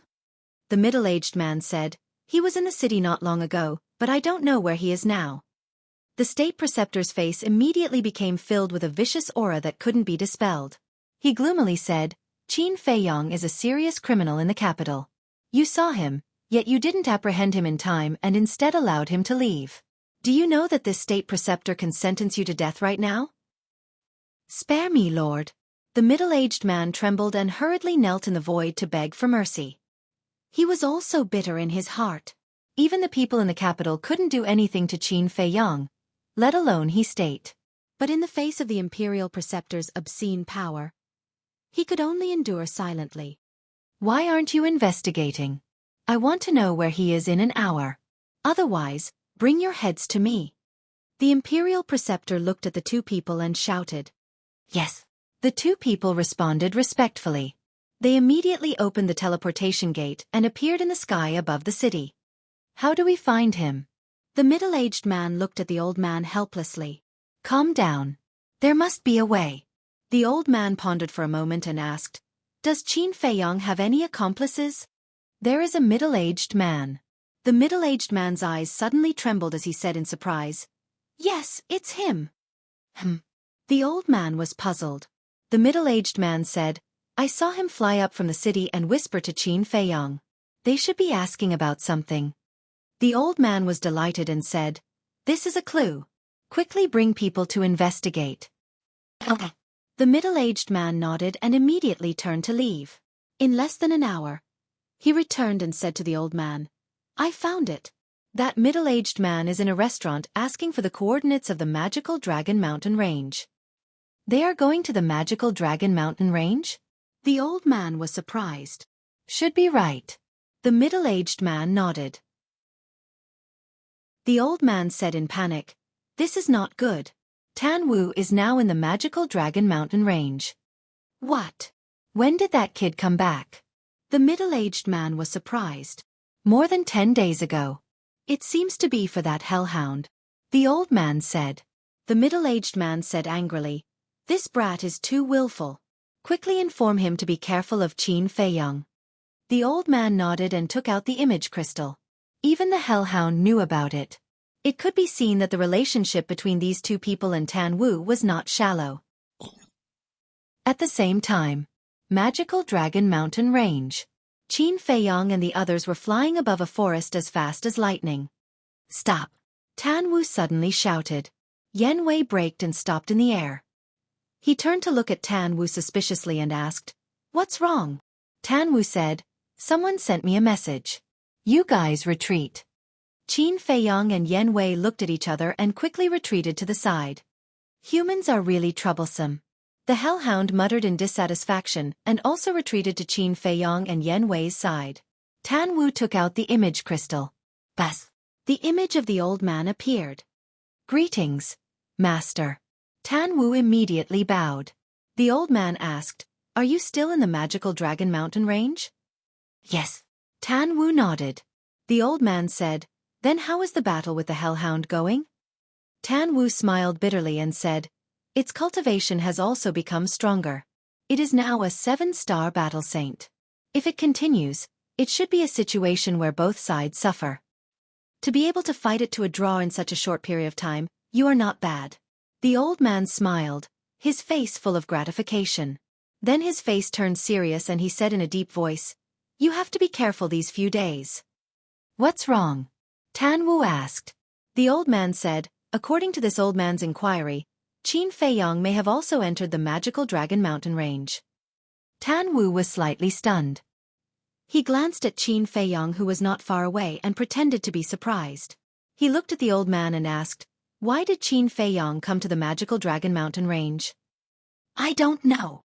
But now, the Imperial Tutor has personally led people into Arhi province. He will definitely enter the magical Dragon Mountain range later. If you have nothing else, it's better to come back as soon as possible." The old man said. "Imperial Tutor." Tan Wu's eyes focused and he nodded. "Understood, this disciple will be careful." "That's good. It's not easy for a genius like you to appear in Arhi province. This old man doesn't want to die prematurely." The old man said with a smile. Tan Wu smiled and said, "Don't worry, this disciple knows his limits." "Yes." The old man nodded, and the shadow quickly dissipated. Tan Wu also put away the image crystal and turned to look at Qin Feiyong and said, "What do we do now?" The Imperial Tutor personally brought people here. This was not a small matter and had to be treated carefully. "Humph! This old thing, he won't be satisfied until he kills me." Qin Feiyong snorted coldly. The Hell Godhound hesitated and said, This Emperor wants to ask, is that Imperial Tutor very strong?" "Nonsense, he's the teacher of the current Emperor. Do you think he's strong or not?" Tan Wu rolled his eyes at it. "Then how strong is he? If he's not that strong, we'll think of a way to kill him directly." The Hell Godhound said. Qin Feiyong and the other two looked at each other. He actually wanted to kill the Imperial Tutor? This guy was really a newborn calf that was not afraid of a tiger. Tan Wu said, "Listen carefully, the current Imperial Tutor is a false god." "What? A false god?" The Hell Godhound's eyes widened, filled with shock. Tan Wu said, "Let's talk about it now. Do you still want to kill him?" Just pretend that you didn't hear what I said just now." The Hell Godhound laughed dryly. "What a joke. Wasn't it courting death to provoke a false god?" Tan Wu rolled his eyes and looked at Qin Feiyong, saying, "If I'm caught by the Imperial Tutor, I'm fine, but you'll definitely be doomed. If he wants to catch me, it won't be that simple." Qin Feiyong's eyes flickered. "What do you mean?" Tan Wu was suspicious. Qin Feiyong said with a faint smile, "Actually, the Imperial Tutor's arrival is exactly what I'm looking forward to." "What do you mean?" Tan Wu was surprised. After Ren Duxing was possessed by a wisp of Mu Tianyong's divine consciousness, his methods are very terrifying. With the strength of the few of us, it's not enough to fill the gaps between his teeth. Therefore, I need someone stronger to deal with him. And this Imperial Tutor is undoubtedly the best candidate. Qin Feiyong sneered, a cold light flashing in his eyes. Yan Wei suddenly said, "I understand, your goal is to let them fight each other." "Yes. If I didn't want people to know my whereabouts, I wouldn't have stood there openly in the capital of He province. And I wouldn't have let you directly use your true face to inquire about the coordinates of the demonic Dragon Mountain range." Qin Feiyong said. "I see." Yan Wei suddenly understood, shook his head and said with a smile, "You deliberately left clues to let them find our whereabouts, and then led them to the demonic Dragon Mountain range." Qin Feiyong smiled faintly and said, "These two people are not good people. Let them fight first, and then we'll come out and reap the benefits in the end." "Brilliant!" Tan Wu gave a thumbs up. As soon as he entered He province, he began to make arrangements. It seemed that this person was already unwilling to be a chess piece. It was really exciting. We'll see a good show soon. Let's go, Qin Feiyong said with a smile. Yan Wei also smiled playfully and continued on his way with 2 people and 1 beast. At the same time, outside the capital, in the canyon, Tan Wu's master also told the imperial tutor about Qin Feiyong's whereabouts. Chapter 1169. Time flew. Night fell again. The demonic Dragon Mountain range was particularly quiet at night. Only the occasional sound of insects could be heard. Whoosh! A stream of light cut through the sky and landed on a mountain peak. It was Qin Feiyong and his group. After landing on the mountain peak, the group immediately turned around and looked at the void behind them. From afar, they could faintly see a blurry light figure rapidly approaching them. Yan Wei frowned. Why is there only one person? Is it not the imperial tutor? Qin Feiyong's eyes flickered as he whispered, "The demonic Dragon Mountain range is so big, they don't know where we are going? They will definitely split up to find us." While they were talking, that light figure was getting closer and closer. Qin Feiyong and the rest also restrained their auras to the extreme. Finally, Qin Feiyong saw the person's true face. It was a middle-aged man with thick eyebrows and big eyes. He had a strong body and was 1.9 meters tall. The aura exuding from his body was extremely strong. "Can you see through his cultivation?" Tan Wu asked. Yan Wei shook his head. "No." Qin Feiyong suddenly said, "His cultivation is definitely not lower than a 5-star combat emperor." "What?" The 2 men and 1 beast's expression changed. Swoosh! Qin Feiyong waved his hand and led the 2 men and 1 beast into the ancient castle. Not long after they entered the ancient castle, the middle-aged man did not stop at all and swept across the sky above the mountain peak. Inside the ancient castle. "Hello everyone." Tan Wu smiled and greeted Fatso and the rest. Other than the double-winged snow eagle, Yan Wei, Phantom Snake Emperor, Viper and Dan Wang Kai, everyone was considered old acquaintances. So, Fatso and the rest also smiled and nodded at Tan Wu. "So strong." When he noticed Viper and Dan Wang Kai, Tan Wu's pupils constricted slightly. Then he looked at Qin Feiyong and asked, "They are also your subordinates?" "Friends," Qin Feiyong said. Tan Wu was slightly taken aback and said emotionally, "Your foundation is getting stronger and stronger." Qin Feiyong sighed. "It's a pity that my own strength is still not enough to bring it to the table." Tan Wu smiled faintly and said, "With your cultivation speed, catching up to them, even surpassing them, is just a matter of time." Qin Feiyong shook his head and smiled. Tan Wu said, "Oh right, how did you determine that person's cultivation just now?" "The symbol on his chest," Qin Feiyong said, a cold light flashing in his eyes. "Logo?" Tan Wu, Yan Wei, and the Hell Godhound looked at each other. They could see a trace of doubt in each other's eyes. Qin Feiyong said, "There's a black skull symbol on his chest." Tan Wu nodded. He had also noticed this. Qin Feiyong said, "That's the symbol of the inner hall of the law enforcement hall." "Inner hall?" Tan Wu was bewildered. Having been in the Divine Hall for so long, he naturally had a good understanding of the Law Enforcement Hall. The Law Enforcement Hall was personally controlled by the State Preceptor. Every person inside was rather powerful. And the Law Enforcement Hall was also the place that all the disciples of the Divine Hall did not want to go to the most. Because once they entered the Law Enforcement Hall, it would definitely be a situation of 9 deaths and 1 life. But he had never heard of the Inner Hall before.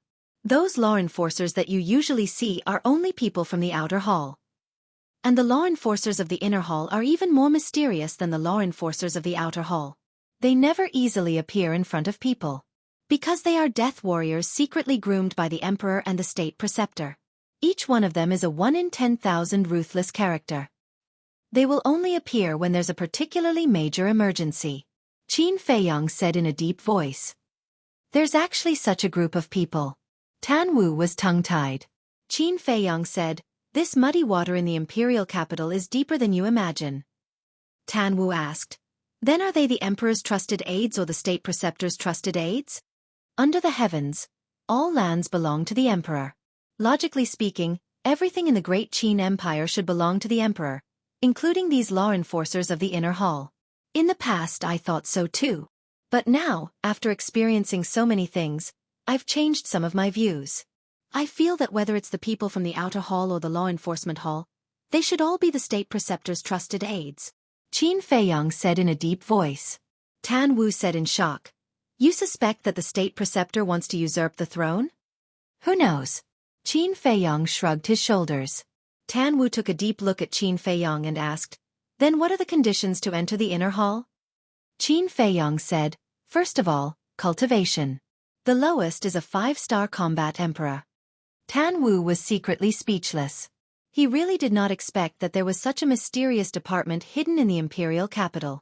It was so strong that it made people afraid. Qin Feiyang's gaze flickered slightly.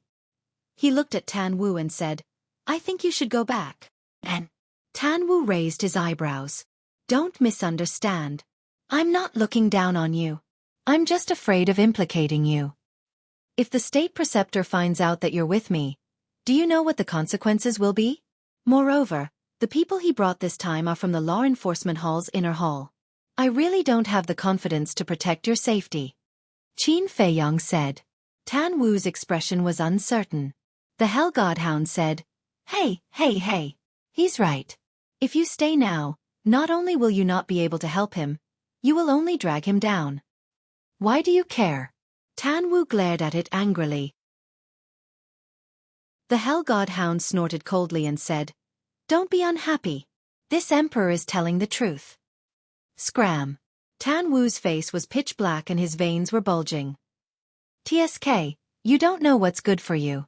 The Hell Godhound pursed its lips. Qin Feiyang shook his head and smiled. He brought Yen Wei, Tan Wu, and the Hell Godhound and left the ancient castle. At the peak of the mountain. Dead silence. Qin Feiyang looked at Tan Wu and said with a faint smile. It settled then. We'll meet again if fate allows it. Then be careful. Tan Wu warned.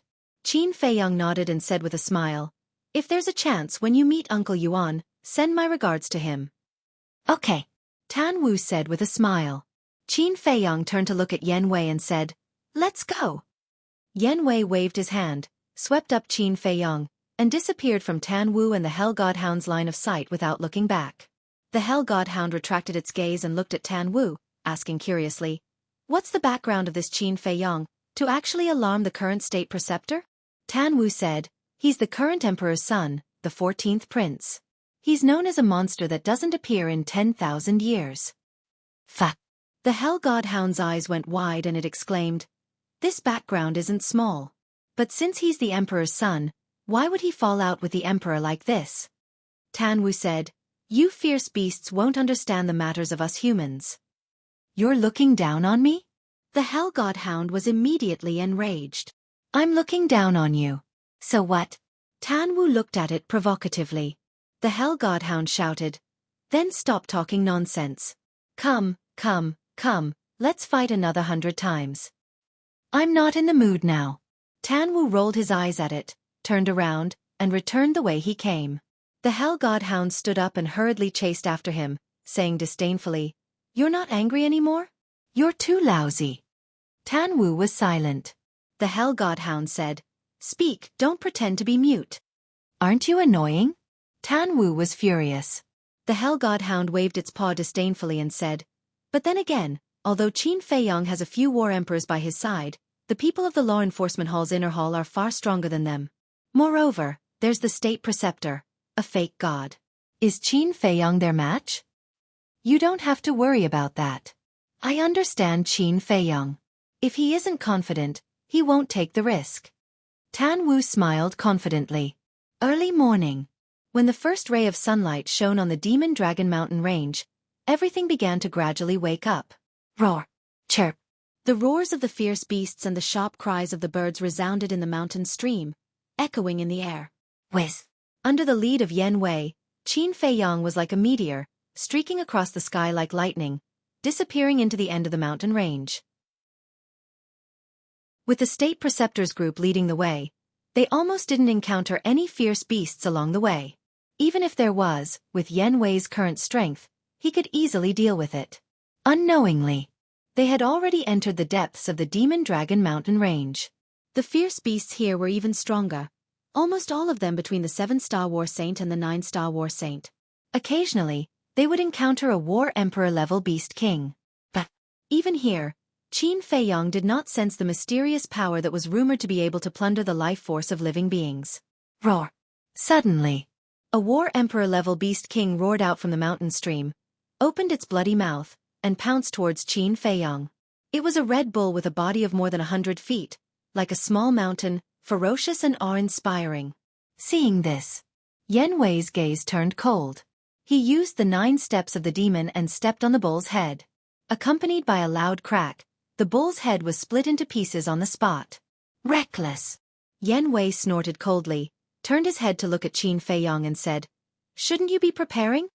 "It's time to prepare." Qin Feiyong muttered to himself, and a bloody kill word instantly appeared between his eyebrows. His long hair, eyes, and even his skin were drowned in blood at a speed visible to the naked eye. Very quickly, he turned into a killing god, his murderous aura soaring to the heavens. At the same time that the kill word was activated, the blood in the bull's body crazily gushed out, continuously flowing into Qin Feiyong's forehead.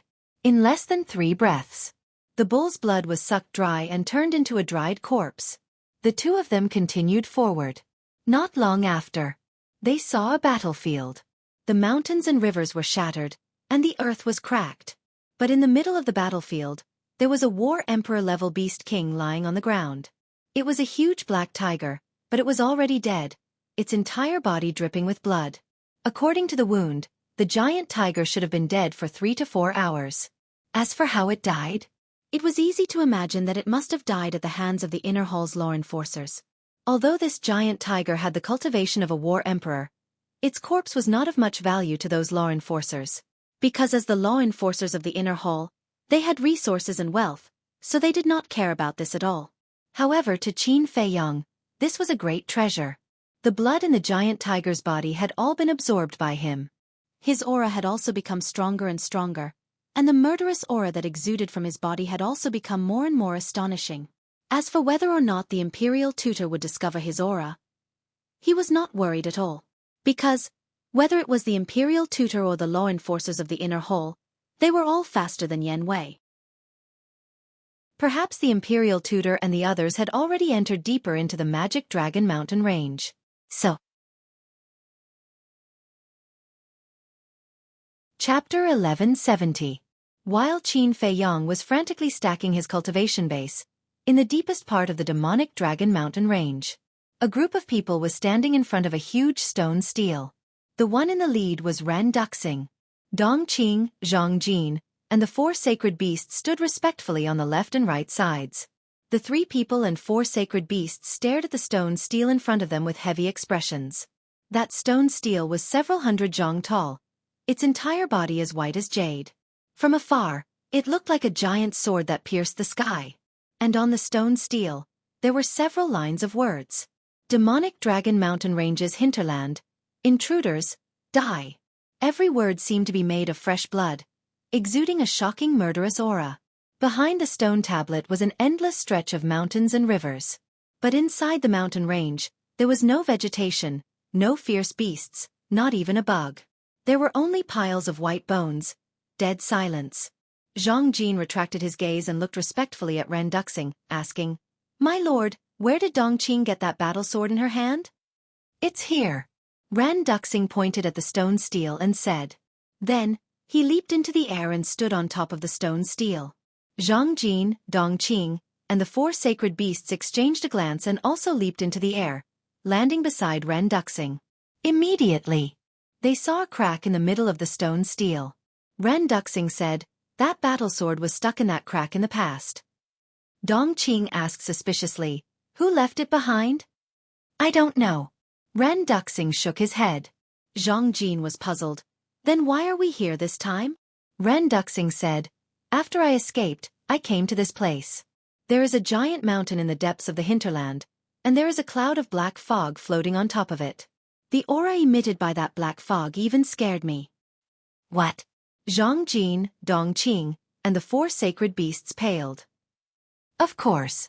If I was at my peak, that black fog shouldn't be a threat to me." Ren Duxing said again. Zhang Jin asked. Then, did you see what was inside that black fog? No. I couldn't get close. Ren Duxing shook his head. Not even this sword? With a wave of her hand, Dongqing summoned her crimson sword. Ren Duxing said, I've tried, but the power of the sword can only help me reach the foot of the mountain, not the peak. Dongqing said, Do you mean that there might be some kind of treasure at the top of the mountain? It's not a supreme treasure. It's a demon. Ren Duxing's eyes sparkled. Demon? Zhang Jin and the others looked at each other. Yes. There is a mysterious power that can steal the life force of living beings in the hinterland. As for this power, it came from that black fog. Ren Duxing said. Plunder the life force of living beings. Zhang Jin and the other two, as well as the 4 saint beasts, turned pale with fright. The sacred monkey asked suspiciously, Master, since the sword can't help us reach the peak, why are we here now? It didn't work in the past, but that doesn't mean it won't work now. Because I now have another divine artifact in my hands. Ren Duxing said. The sacred monkey asked, Master, are you talking about magic crystals? That's right. With 2 divine artifacts in hand, I don't believe that we can't reach the peak. Ren Duxing's eyes turned cold. With a wave of his hand, he led the 2 people and 4 saint beasts into the hinterland. Entering the hinterland, Zhang Jin, Dongqing, and the 4 saint beasts immediately felt a mysterious power enveloping them. The life force in their bodies began to drain away immediately. Ren Duxing shouted, Give me the sword. Dongqing waved her hand, erased the blood contract in the crimson sword, and then handed it to Ren Duxing. Ren Duxing grabbed the sword, cut his finger, and dripped his blood to bind it. Immediately after, a wisp of divine sense flew out from the top of his head and merged into the sword. Clang! The sword suddenly recovered, emitting a dazzling divine light, and its divine power spread in all directions. The sacred monkey's expression changed, and it hurriedly said, Master, you can't use divine sense to recover the divine artifact. The sacred eagle also said anxiously, Yes, you only have a wisp of divine sense. If it is consumed, you will be destroyed. Don't worry. After all these years of cultivation, my wisp of divine sense has already grown, and now it is about to condense a divine soul. It's not a problem to recover the divine artifact temporarily. Ren Duxing said. It's about to condense a divine soul. The 4 saint beasts looked at each other, overjoyed. Ren Duxing looked at the peak of the giant mountain, and his eyes flashed. Clang! The sword in his hand flew out and floated above his head, buzzing and trembling. Sword chi surged, and in an instant, a barrier of more than 10 feet appeared, protecting the 3 people and 4 saint beasts inside. The moment the barrier appeared, they immediately felt that the mysterious power that was robbing their life force disappeared. The hinterland of the demonic Dragon Mountain range was also very large. The group of people flew for a full hour before they saw a huge mountain peak. The giant mountain was thousands of feet tall, and it was located in the center of a plain in front of them. It was dark red, like a blood-stained magic sword, emitting a pungent smell of blood. At the foot of the giant mountain, there were piles of bones, like Azura hell. I didn't expect such a terrifying place to exist in a mere He province. Looking at the sea of bones, Zhang Jin and Dongqing swallowed their saliva, and their eyes were full of fear. Ren Duxing said, Don't underestimate any place, and in the Great Qin Empire, there are more dangerous places than here. Where? The 2 were surprised. The Sea of Reincarnation. Even I don't dare to set foot in that sea, Ren Duxing said. The 2 couldn't help but gasp when they heard this. One must know. Their master was a true god of war when he was alive, and even he couldn't set foot in it easily. How terrifying was the so-called Sea of Reincarnation? Most importantly, they had never heard of this Sea of Reincarnation before. Ren Duxing said, The Sea of Reincarnation is located in the extreme north of the imperial capital, and it's boundless. When there's a chance in the future, I'll take you to see it. After saying that, Ren Duxing waved his hand and led the 2 men and 4 beasts to land on the ground, stepping on countless bones and walking towards the giant mountain. Zhang Jin said, Why don't we just fly up? You can't fly within half a mile of the giant mountain, so you can only walk there. Look there. Ren Duxing pointed to a certain place at the foot of the mountain. The two men and the four beasts looked over and saw an ancient stone staircase. It was like a giant python winding and twisting, climbing up the giant peak all the way to the peak. Can't fly? Zhang Jin raised his eyebrows and tried to fly. A terrifying gravity suddenly pressed down on him. He panicked and hurriedly returned to the ground. Ren Duxing glanced at him and didn't say anything. A few hundred breaths later, the group finally arrived at the foot of the mountain. Crack! An ear-piercing crisp sound suddenly rang out. Zhang Jin, Dong Qing, and the four sacred beasts hurriedly looked in the direction of the sound, and their expressions changed drastically. They saw that a crack had appeared on the barrier protecting them, and that terrifying mysterious force swarmed in through the crack. They immediately felt that the vitality in their bodies was crazily draining away like running water. For a moment, Zhang Jin and Dong Qing panicked. The four sacred beasts used to be pseudo-god-level existences, but at this moment, their eyes were filled with fear. Ren Duxing's expression was also extremely solemn. He made a prompt decision. He took out the demon crystal and inserted a wisp of divine sense into it. Boom! The demon crystal suddenly emitted a black light and floated in the air, floating next to the red battle sword. Demonic power surged. Immediately after, wisps of black air gushed out from the demon crystal and rushed towards the crack. Although he had two divine artifacts in hand, Ren Duxing didn't dare to be careless at all, because he didn't know if these two divine artifacts could block the erosion of that mysterious force. He looked at the crack nervously. As the black air continued to pour in, the crack slowly began to shrink. However, although the crack was being repaired, he still didn't dare to take it lightly. Because in this place, anything could happen. Time passed breath by breath.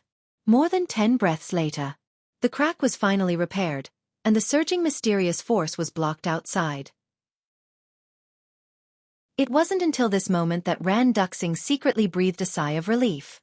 Dong Qing, Zhang Jin, and the four sacred beasts were dripping with cold sweat all over. When the crack was being repaired, they even almost collapsed. It could be seen how nervous they were. Moreover, it was in this short period of time that more than half of the vitality in their bodies was robbed by that mysterious force, and they looked very old. That was close. If that crack couldn't be repaired, I'm afraid everyone would have to die here. What the hell is that thing? Zhang Jin looked at the peak of the mountain, his face full of fear. Let's go. Ren Duxing took a deep breath, waved his hand, and took the lead to step on the stone stairs and walked up. Zhang Jin, Dong Qing, and the four sacred beasts quickly followed. At this time, if they left the protection of the barrier, they would die. In another place, the National Master stood on the peak of a giant mountain, looking around. His heart was in a mess, and his eyes were gloomy to the extreme. This place was not far from the deepest part of the magical Dragon Mountain range. Suddenly, he raised his hand and waved, and a wave of false god power surged into the sky, and then exploded like fireworks. Whoosh! Soon, a man in black came through the air and landed in front of the National Master. How is it? The National Master asked. The man in black shook his head and said, I didn't find anything. Whoosh! Before his voice died away, another man in black came from another direction and landed on the peak of the mountain. The state preceptor patiently asked, Do you have any clues? I'm incompetent. The man in black lowered his head and said. Although there was no direct answer, it was enough to explain everything. Whoosh! Following closely, the other law enforcers also came to join them. The answer was no. Where did that little bastard go? The National Master was annoyed. An old man in black said, Could he have left the magical Dragon Mountain range through the portal? Left. The National Master raised his eyebrows. This possibility couldn't be ruled out. After pondering for a moment, he waved his hand and shouted, Continue to go deeper. The old man in black said, Sir, if we continue to search blindly like this, we might be wasting time.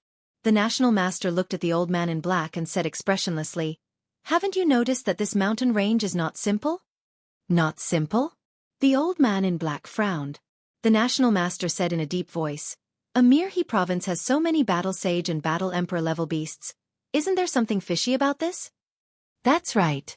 The beasts here are indeed ridiculously strong. After being reminded by the National Master, the law enforcers finally reacted. There should be some secret hidden in the deepest part of the magical Dragon Mountain range, and Qin Feiyong should have entered the magical Dragon Mountain range for this. So, no matter where he is hiding now, as long as we get there first, he won't be able to escape. Unless he has really left, the National Master said. Everyone nodded. Whoosh! Following closely. Chapter 1171. Roar. Rumble. At the same time, Qin Feiyong's cultivation had already stacked to the level of a 3-star war emperor. His entire body was surrounded by a bloody aura, as if a god of death had descended to the world. The terrifying aura caused the fierce beasts to tremble in fear. Qin Feiyong said, "The murderous aura is too strong, I can't control it anymore. I have to let the inner demons out." "All right." Yan Wei nodded. Qin Feiyong closed his eyes and his consciousness entered his inner world. The inner demons had long been prepared, because he knew that Qin Feiyong was unable to control the kill character tactic. Qin Feiyong said, "Please, don't worry." The inner demons laughed and instantly disappeared from his inner world. Outside, Qin Feiyong suddenly opened his eyes, and 2 shocking bloody lights burst out from his eyes. At this moment, the murderous aura around his body became even stronger, and his eyes were filled with ruthlessness and bloodthirst. The inner demons turned to look at Yan Wei. Yan Wei instinctively felt a sense of fear in his heart. "Old brat, there's nothing else for you to do here. Go to the castle and play." The inner demons laughed arrogantly. Without waiting for Yan Wei to react, he directly sent Yan Wei to the castle. Immediately after, he suddenly turned around and looked at the deepest part of the magic Dragon Mountain range. He laughed wildly. "This time, I will kill to my heart's content, ha ha." He took a step forward, and his murderous aura turned into millions of strands and entered the mountain stream below. Boom! Crack! Roar! For a moment, the mountains below collapsed and the ground cracked, and the fierce beasts howled miserably. He was like a god of death, drowned in blood. Wherever he went, not a single person was left alive, leaving behind a mess. And his cultivation was like a volcanic eruption, crazily soaring. Hinterland. The dark red giant peak was like a blood-sucking magic sword, and its baleful aura soared to the sky. Not to mention getting close, just looking at it from afar was enough to make one's hair stand on end. At this moment, Ren Duxing, together with Zhang Jin and the other 2 and the 4 holy beasts, had already climbed halfway up the giant peak. The stone staircase was bumpy and had been there for many years. The 3 humans and 4 beasts walked on the stone steps and could feel the rich ancient aura. Zhang Jin said, "Based on the current situation, reaching the top of the mountain shouldn't be a problem." Ren Duxing nodded, a trace of inexplicable excitement in his eyes. Looking at the peak of the mountain, he was also filled with longing. 1 step, 2 steps, 3 steps. After about half an hour, the peak of the mountain finally appeared in front of them. The desire in Ren Duxing's eyes grew even stronger. He quickened his pace. Seeing this, Zhang Jin's group and the 4 holy beasts couldn't help but rush forward. 10 breaths later. Finally. The group stepped onto the last step and stood at the peak of the mountain. The mysterious power became more and more terrifying, and the barrier formed by the 2 divine artifacts began to shake.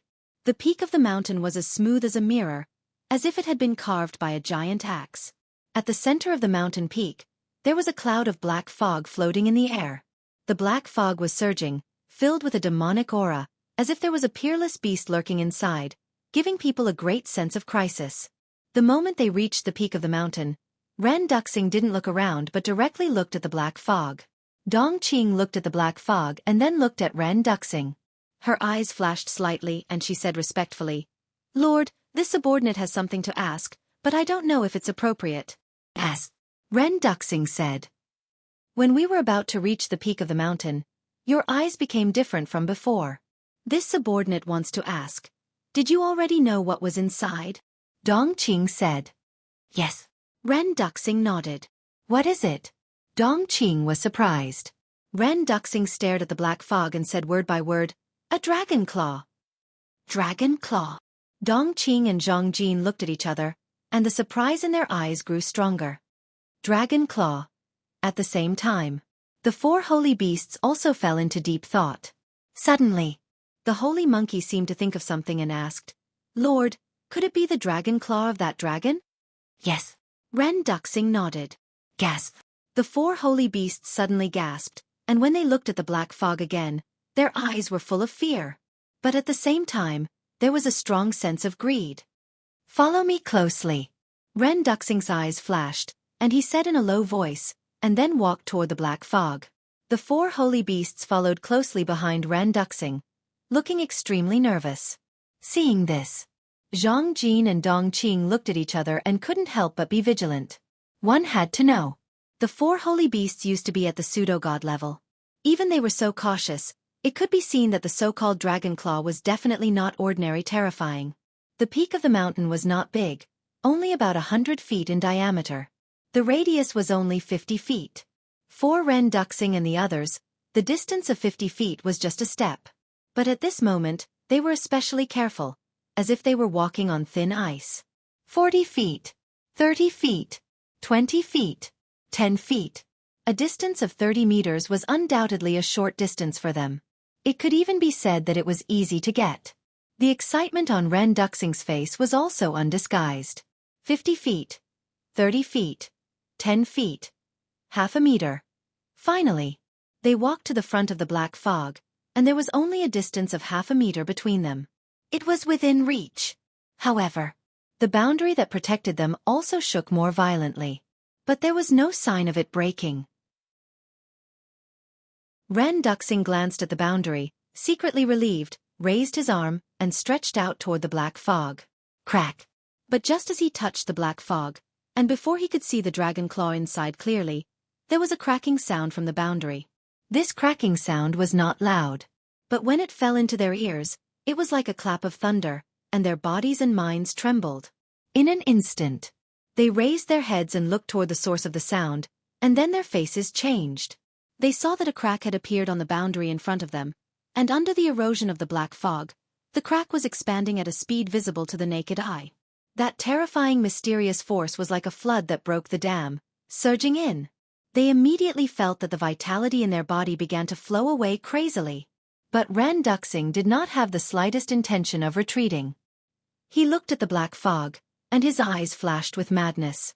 Seeing this, Sacred Monkey hurriedly shouted, "Lord, don't be impulsive, quickly retreat, or even your divine sense will be swallowed by the dragon claw." "That's right, it doesn't matter if we die, but you can't die." Sacred Eagle, Sacred Lion, and Sacred Python also opened their mouths to persuade. Hearsay. Ren Duxing's body trembled, and a trace of fear crept up in his eyes, but he was also very unwilling. In the blink of an eye, the crack on the boundary was getting bigger and bigger. The mysterious force pouring into the boundary was also getting more and more. The magical crystal and the divine power of the battle sword could not be stopped at all. "Let's go." Seeing that the situation was not good, the four sacred beasts forcefully pulled Ren Duxing and retreated. "Let go." Ren Duxing was furious. "Lord." The four sacred beasts were extremely anxious. "Let go." Ren Duxing shouted again. The four sacred beasts looked at each other and helplessly let go of Ren Duxing, quietly waiting for death. They knew how terrifying this mysterious force was. Even at their peak, they could not withstand it, let alone now. If Ren Duxing insisted on not leaving, there was no doubt that he would die here. Chapter 1172. No. The four sacred beasts suddenly turned pale with fright. However, it was too late for them to stop it. Ren Duxing's arm had already reached into the black fog. Immediately, Ren Duxing's face contorted and was filled with pain. The black fog was like a gangrene attached to the bone, crazily drilling into his arm. But in an instant, his entire arm turned pitch black, and his flesh and blood were hollowed out, leaving only skin and bones. Even his skin and bones were rotting and melting. And the black fog along his arm rushed into his body. "Lord!" The four sacred beasts anxiously roared. "Lord, where there's life there's hope. Let's go." Seeing this scene, Zhang Jin and Dong Qing couldn't help but be afraid and hurriedly cried out. "Just one more step. Just one more step." "Damn it!" Ren Duxing roared unwillingly, cut off his arm, and retreated to the edge of the mountain with Zhang Jin, Dong Qing, and the 4 sacred beasts like lightning. Immediately, he tried his best to revive the magic crystal and the battle sword. It was not until 5 or 6 breaths later that the crack was repaired. And at this moment, regardless of whether it was Ren Duxing, the 4 divine beasts, or Zhang Jin and the other 2, they all looked extremely old and decrepit. If we were a little later... No, 5 breaths.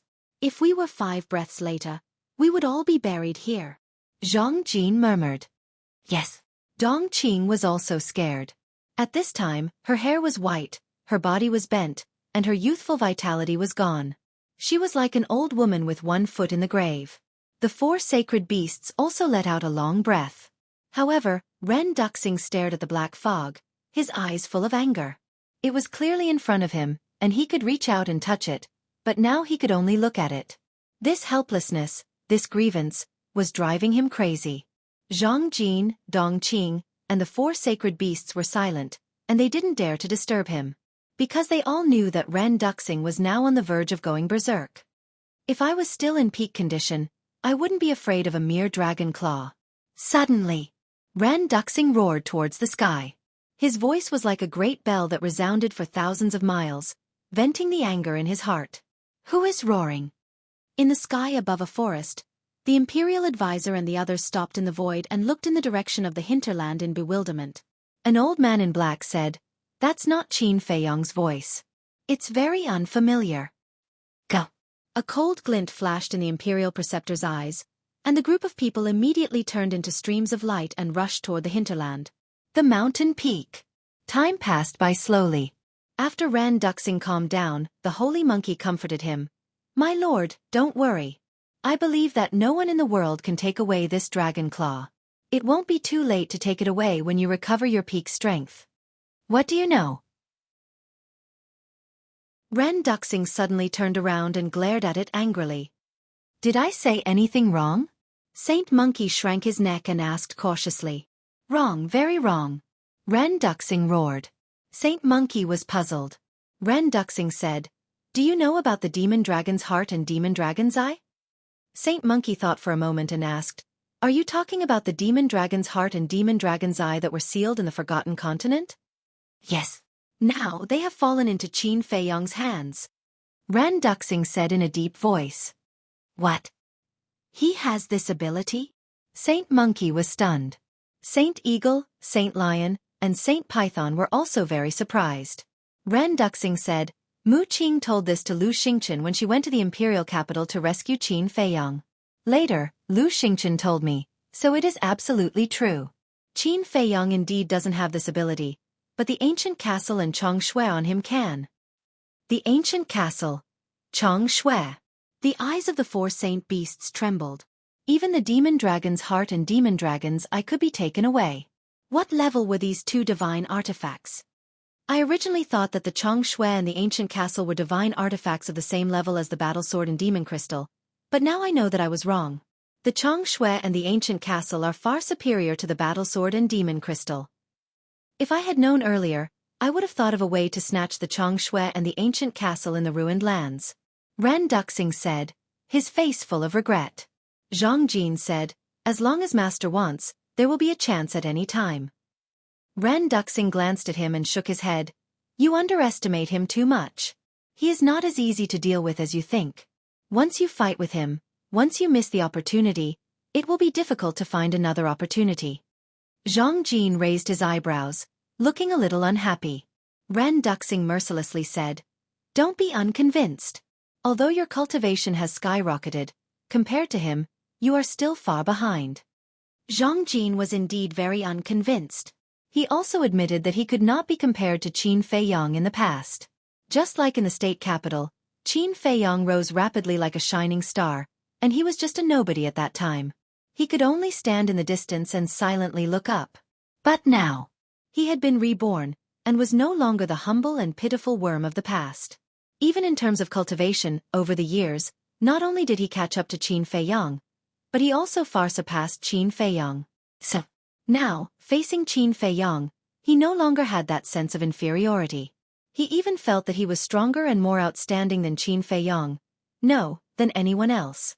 And now, Ren Duxing had been replaced by Mu Tianyang. How sharp was his insight? Naturally, he could tell what Zhang Jin was thinking at a glance. Ren Duxing said lightly, "Don't forget who gave you all this." Zhang Jin's eyes trembled slightly, and he hurriedly bowed and said, "I know I was wrong, please forgive me, Lord. I said this not to scold you, but to let you know that a person should have self-awareness. Of course, if one day, you can really trample Qin Feiyong under your feet, I will also be very gratified." Ren Duxing said. Zhang Jin was slightly taken aback, and asked, "So, Lord allows me to deal with Qin Feiyong?" "Of course. Although I value him very much, but people who can't be used by me are all big problems, and will be eliminated in the end. Besides, the main reason I keep him is because I still need him to help me do something. In short, you can just treat him as a stepping stone. As for whether you can step on him, that depends on whether you have the ability." Ren Duxing said. Zhang Jin was overjoyed, and he bowed and said, "Don't worry, Lord, I will do my best to trample him under my feet." Ren Duxing said with a smile, "Qin Feiyong's wisdom and talent are world-famous. You have such confidence, my training is not in vain." Zhang Jin said respectfully, "This subordinate will definitely do his best to repay Master's kindness in nurturing me." Ren Duxing nodded, and turned his head to look at the black fog again. Dong Qing looked at Ren Duxing, and then at the black fog, and her eyes were full of fear. She said respectfully, "Lord, it's not safe here, we should leave this place first and then slowly think of a way." "Yes, Lord, your divine soul has not been condensed yet, and it will be difficult for you to revive a divine tool for a long time, let alone 2 divine tools at the same time." The 4 sacred beasts also persuaded, and their eyes were full of worry. Sigh. Ren Duxing sighed helplessly. His current body was just a mortal body without divine power, and he could only rely on his divine sense to revive the battle sword and demon crystal. As everyone knew, reviving a sacred tool required a huge amount of energy, let alone a divine tool. If he continued, his divine sense would be exhausted by the 2 divine tools, and his divine soul would be destroyed. His divine soul would be destroyed. This was not the ending he wanted to see.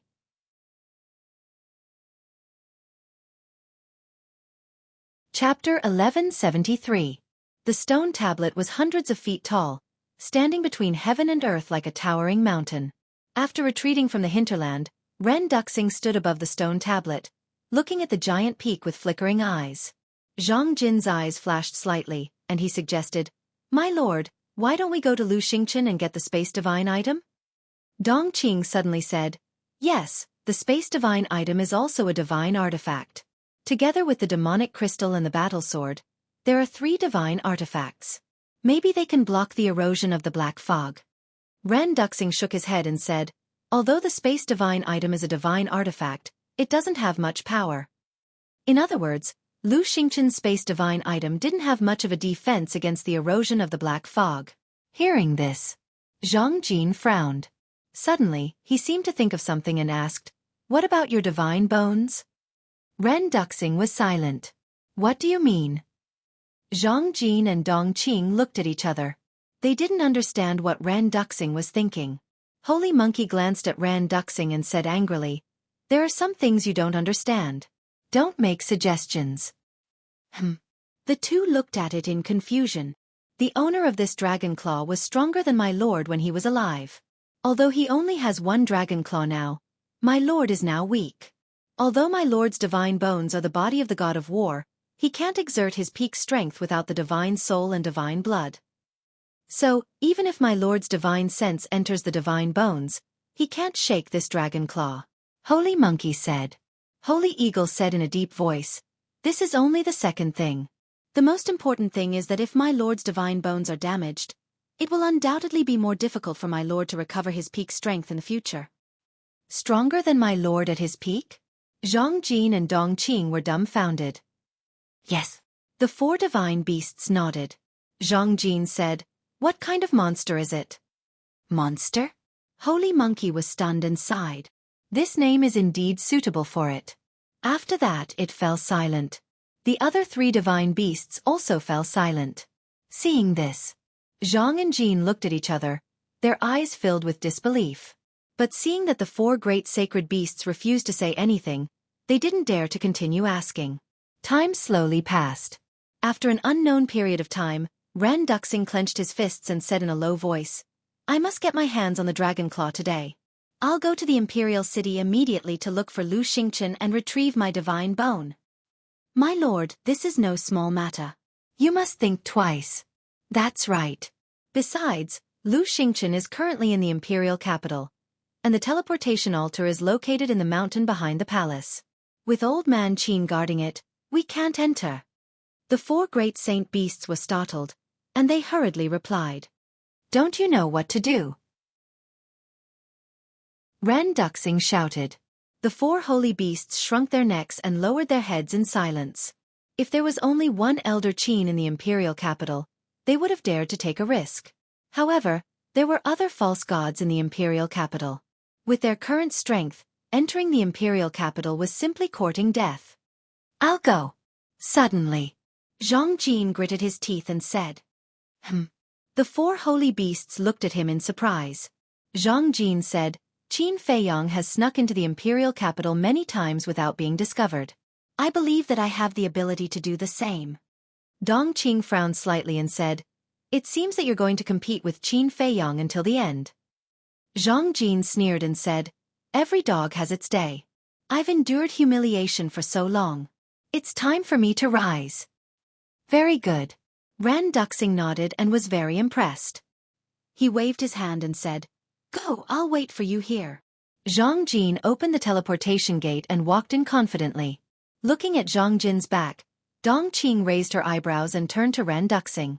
She asked suspiciously, "My lord, can't you and the divine bone sense each other? Why did you let Zhang Jin go?"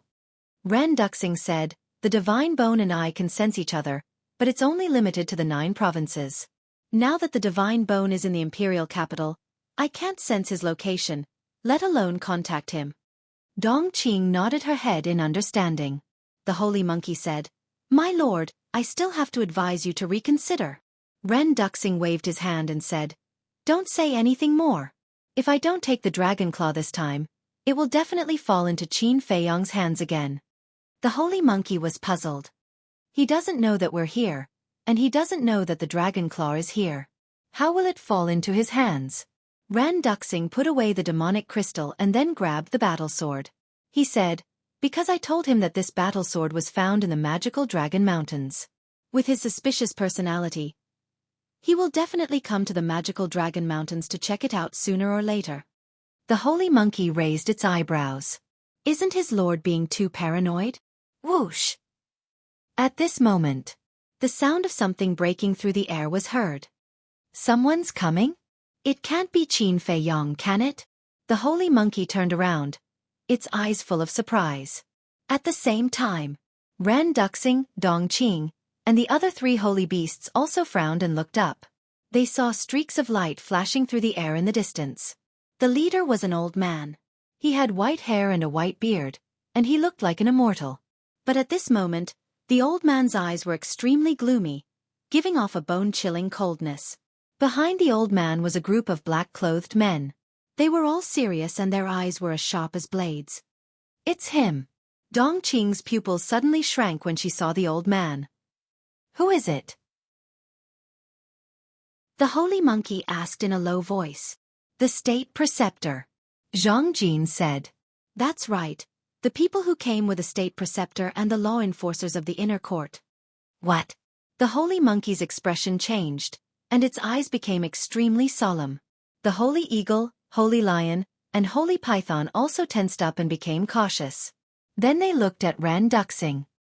He stared at the state preceptor, a cold light surging in his eyes. But in the end, the cold light in his eyes disappeared, and he put away the battle sword. His expression was extremely calm, quietly waiting for the state preceptor and the others to arrive. Because now, it was too late for them to hide. The state preceptor had already discovered them. "Lord, there are people ahead." At the same time, a black-clothed man pointed at Ran Duxing and the others and whispered to the state preceptor. "I see them." The state preceptor said expressionlessly, glancing at Ran Duxing and the others with a trace of suspicion in his old eyes. Why didn't he see Qin Feiyong? Were these people also Qin Feiyong's accomplices? Whether it was Ran Duxing, Dong Qing, or the four great sacred beasts, the state preceptor had never seen them before. Naturally, he didn't know who they were. Moreover, the two men and the four beasts looked old and weak now. Even if he had seen them before, he might not be able to recognize them. However, everything couldn't be judged on the surface. Since the two men and the four beasts could go to the deepest part of the Magic Dragon Mountain range, their strength was definitely not simple. Whoosh! Suddenly, the state preceptor stopped, standing in the void 100 feet away from Ren Duxing and the others. The law enforcers behind him also slammed on the brakes and stopped one after another. The state preceptor said, "Go and interrogate them." "Yes." A black-clothed middle-aged man responded in a low voice, and flew toward Ren Duxing and the others. Seeing this, Dong Qing and the four great sacred beasts' eyes suddenly flashed with cold light. "Don't be impulsive," Ren Duxing said secretly. Hearing this. Chapter 1174. Shua. The man in black stopped in front of Ren Duxing and the others, and shouted arrogantly, "Who are you? Tell me your name." Ren Duxing gave Dong Qing a look. To be honest, he was very unhappy at the moment. One had to know. Not only was he the emperor of the previous dynasty, he was also an invincible war god. When had he ever been ordered around like this? But today was different from the past. Even though he was once the ruler of this continent, he could only swallow his anger now.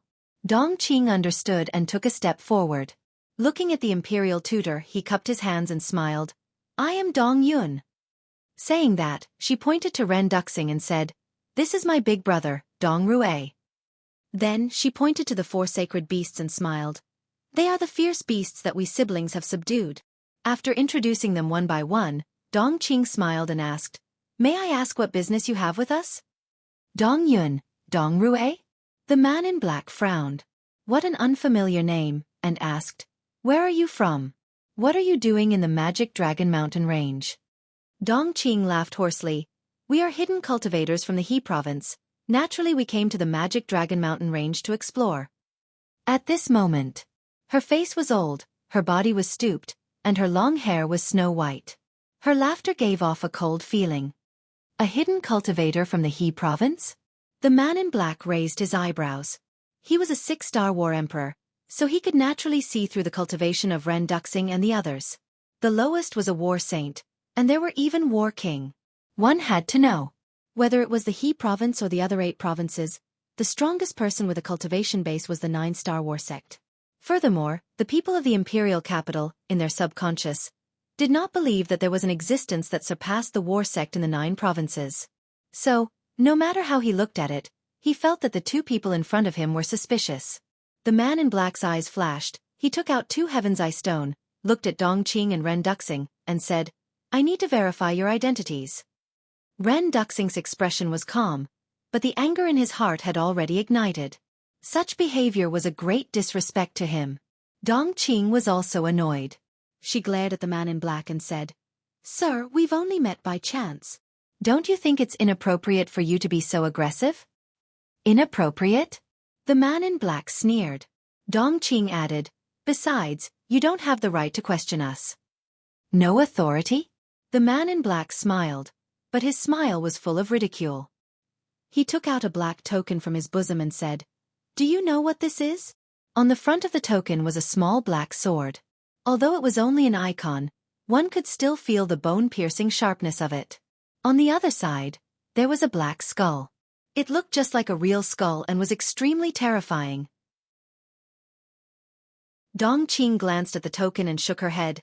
"I've never seen it before, so I don't know." Ignorant and inexperienced. "Let me tell you, this is the identity token of the inner hall of the Law Enforcement Hall." The man in black sneered. "Inner hall?" Dong Qing was doubtful. She knew about the Law Enforcement Hall, but she had never heard of the inner hall. "Do you know where the temple is?" The man in black asked again. Dong Qing shook her head. The man in black said, "The temple is in the imperial city of the imperial capital, and it is personally managed by the current imperial preceptor." The imperial capital. Dong Qing's face was full of surprise. Of course it was fake.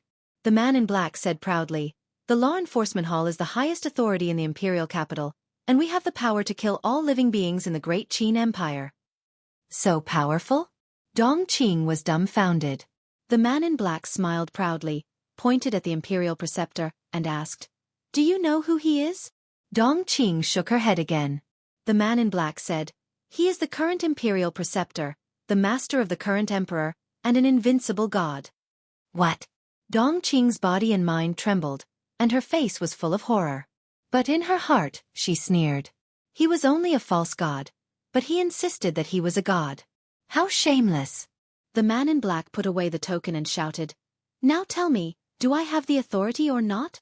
Dongqing's eyes trembled slightly, and she hurriedly said, "I'm sorry, I was blind just now, please forgive me."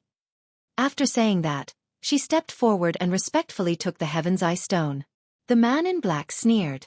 Everyone in the imperial capital looked down on the people of the 9 prefectures from the bottom of their hearts. In short, in their eyes, the people of the 9 prefectures were lowly people. Dongqing took the Heaven's Eye stone and walked to Ren Duxing, and said, "Master, I'm sorry." Ren Duxing smiled faintly and took one of the Heaven's Eye stones. Dongqing also turned to look at the man in black, holding the other Heaven's Eye stone tightly in her hand. Now that they were showing their real faces, of course they were not afraid. Time passed little by little. After a dozen breaths, seeing that Ren Duxing and Dongqing's appearance did not change at all, the man in black could not help but frown. Dongqing handed the 2 Heaven's Eye stones to the man in black and asked, "Master, are you satisfied now?" The man in black raised his eyebrows, put away the Heaven's Eye stones, and waved his hand.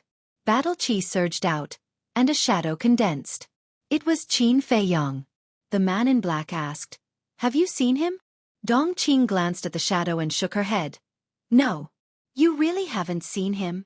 The man in black narrowed his eyes slightly, and rays of cold light burst out. "No," Dongqing said without blushing or skipping a beat. The man in black took a deep look at her, returned to the front of the state preceptor and bowed. "Master, I've asked clearly. They are secluded cultivators in He province, and came to the Magic Dragon Mountain range for exploration. They have not seen Qin Feiyong." Secluded cultivators? The state preceptor's eyes flickered. The man in black said again, "I've also carefully observed them. When they answered the question, I didn't find any trace of lying." The state preceptor glanced at Dongqing and Ren Duxing, and then looked up at the hinterland, his eyes full of suspicion. The outside was full of vitality, but there was not a single blade of grass growing inside. It was a bit strange. Suddenly, he noticed the 2 lines of blood on the stone tablet. The hinterland of the Magic Dragon Mountain range. Intruders, die. Look at the color and traces of these words, they should be old. The state preceptor muttered, suddenly took a step forward, and landed in front of Ren Duxing and Dongqing. The law enforcers behind him hurriedly followed. The state preceptor pointed to the hinterland, looked at Ren Duxing and Dongqing, and asked, "What's inside?" Dongqing's eyes flashed, and she shook her head. "We haven't had time to go in, so we don't know what's inside." The state preceptor said, "Then go in and have a look." He always felt that there was some hidden danger in the hinterland, so he asked Ren Duxing and the others to open the way for him. Dongqing's eyes suddenly darkened. Now, they didn't have much vitality left. If they went in again, it was tantamount to suicide. Of course, they could also revive the divine artifact to resist the erosion of the mysterious force. But in this way, the divine artifact would be exposed. If the state preceptor saw the divine artifact, he would definitely suspect their identity and attack them. An old man in black shouted, "Didn't you hear what the state preceptor said? Go in quickly." Dongqing glanced at the group of people, turned to Ren Duxing, and said secretly, "Master, what should we do?" Ren Duxing's eyes flickered. Suddenly, a cold light flashed in the depths of his eyes and he shouted, "Get out of the way." Dongqing was shocked and quickly dodged to the side. At the same time, clang! Accompanied by a deafening noise, the red battle sword appeared out of thin air. His divine sense surged, and the battle sword instantly revived, slashing at the state preceptor with lightning speed. The terrifying edge tore the sky and split the earth. Divine power rolled in all directions. "This aura?" The state preceptor was stunned and he suddenly shouted, "This is a divine artifact, retreat!" "What? A divine artifact?" The group of law enforcers' faces changed color, and they quickly retreated. At the same time, a terrifying divine power roared out from the state preceptor's body. He raised his arm and slapped at the battle sword. The power of the false god surged out. Boom! Clang! In an instant, the power of the false god and the battle sword collided with a loud bang. An apocalyptic blast of air spread out in all directions with the two of them as the center. When Dongqing and the four sacred beasts saw this, they also fled without looking back. Although they were not weak, the collision between the divine artifact and the power of the false god was far from what they could resist. However, even if they reacted in time, they could not escape the bombardment of the airwave. Puff! One by one, they were sent flying, and in an instant, their bodies were badly mutilated, including the law enforcers. They were also bleeding, and their faces were pale. Fortunately, they had escaped in advance and were only seriously injured. Otherwise, this blow alone was enough to turn all of them into ashes. How terrifying! Dongqing and the law enforcers who had fled far away looked at Ran Duxing and the state preceptor in the sky above the stone tablet. Their eyes were full of horror. They were not comparable to such a peak-level powerhouse at all. Above the stone tablet, the state preceptor and Ran Duxing stood facing each other. The battle sword's edge could destroy the world. The power of the false god poured out continuously. For a moment, it was a stalemate. Although the state preceptor was only a false god, he was now in his peak state. As for Ran Duxing, although he had a divine artifact, he was still a mortal after all. He could not even exert 1/10 of his strength at his peak state. The most important thing was that he had consumed a lot of divine sense to revive the battle sword and the demonic crystal at the same time in the hinterland. Therefore, he could not fully activate the power of the battle sword now. However, this stalemate did not last long. Whoosh! He waved his hand, and another wisp of divine sense flew out from the top of his head and into the red battle sword. Clang!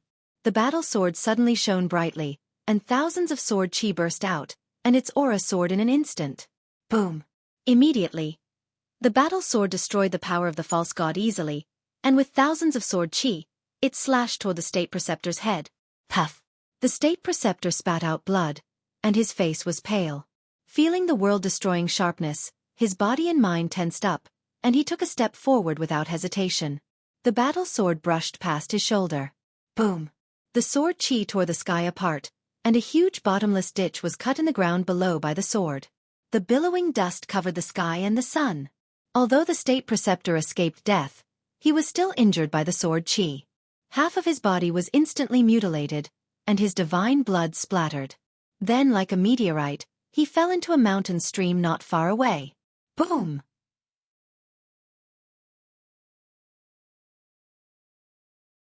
Chapter 1175. The Imperial Tutor was buried in the dust. Ran Duxing's face became paler and paler. Obviously, the confrontation this time had also caused his vitality to be greatly damaged. With a wave of his hand, the battle sword returned to his hand, emitting an ear-piercing sound. I didn't want to fight with you now, but you're too meddlesome and forced me to kill you. Murderous intent flashed in his eyes as he landed in the sky above the mountain, and sent a wisp of divine sense into the battle sword. Clang! The battle sword immediately recovered and its sharp edge tore through the void and the earth, shocking the world. Imperial Tutor! Dong Rue, don't you dare touch the Imperial Tutor. Let me tell you, if anything happens to the Imperial Tutor, His Majesty will not let you off and there will be no place for you in the Great Qin Empire. Seeing this, the enforcers in the distance could not help but shout angrily. Place! Ran Duxing raised the corner of his mouth and murmured, "This continent was originally mine." Clang! He suddenly raised his arm and the battle sword in his hand emitted a dazzling divine light. Then he slashed at the ruins below. Boom! However, at this moment, the ruins below exploded and the Imperial Tutor rushed into the sky. His body was dripping with blood and emitted a shocking murderous aura. You want to kill me? You don't have the ability. He stared at Ran Duxing and smiled coldly. His index finger pointed in the air and the false god's power surged out. A pitch-black full moon rose slowly, emitting a dazzling black light. Its divine power was shocking. Divine art! Ran Duxing's pupils constricted. As a former war god, He knew the power of divine arts better than anyone else. Some divine arts' lethality was not inferior to divine weapons. And the divine art that the Imperial tutor was using was almost comparable to the battle sword in his hand. I don't care who you are, but as long as you offend me, you will have to pay a heavy price. Kill! The Imperial Preceptor let out a long howl, and the full moon suspended above his head instantly radiated a terrifying murderous aura, which charged towards Ren Duxing. At this moment, the void shattered and the sky trembled. The earth collapsed crazily. The scene of doomsday was nothing more than this. Dongqing and the enforcers watched this scene from afar, and their hearts were in turmoil. Shattering the void, such a terrifying method, only the gods could do it. Ren Duxing looked at the full moon with a solemn expression. Logically speaking, in his current state, he shouldn't be fighting with the Imperial tutor, especially in such a long and fierce battle. But the arrow was already knocked on the bowstring, and it had to be released. The Imperial Preceptor was already enraged, so he could not avoid it. Clang! A sword chime reverberated in the air. Kill! He gripped his sword tightly with both hands, and with a roar, he slashed through the air. A crimson sword shadow tore through the air. It was several thousand feet long, and its sharpness swept across the sky as it madly swept toward the full moon. Rumble! Clang! In an instant, the two collided and exploded high up in the sky like fireworks, dazzling and dazzling. Retreat again! Sage roared.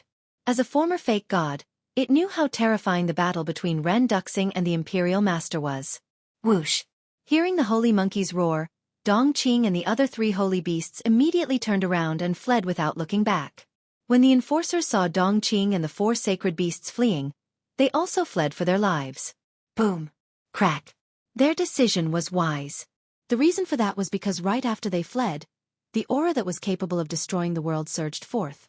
The mountains and rivers below collapsed one after another. The beasts died one after another. Blood soaked the earth. In the blink of an eye, the land within 100 miles was razed to the ground, and not a single blade of grass was left. But it did not stop. The destructive airwaves were like an irresistible plague, spreading further and further away. Dongqing and the others used all of their strength to fight back.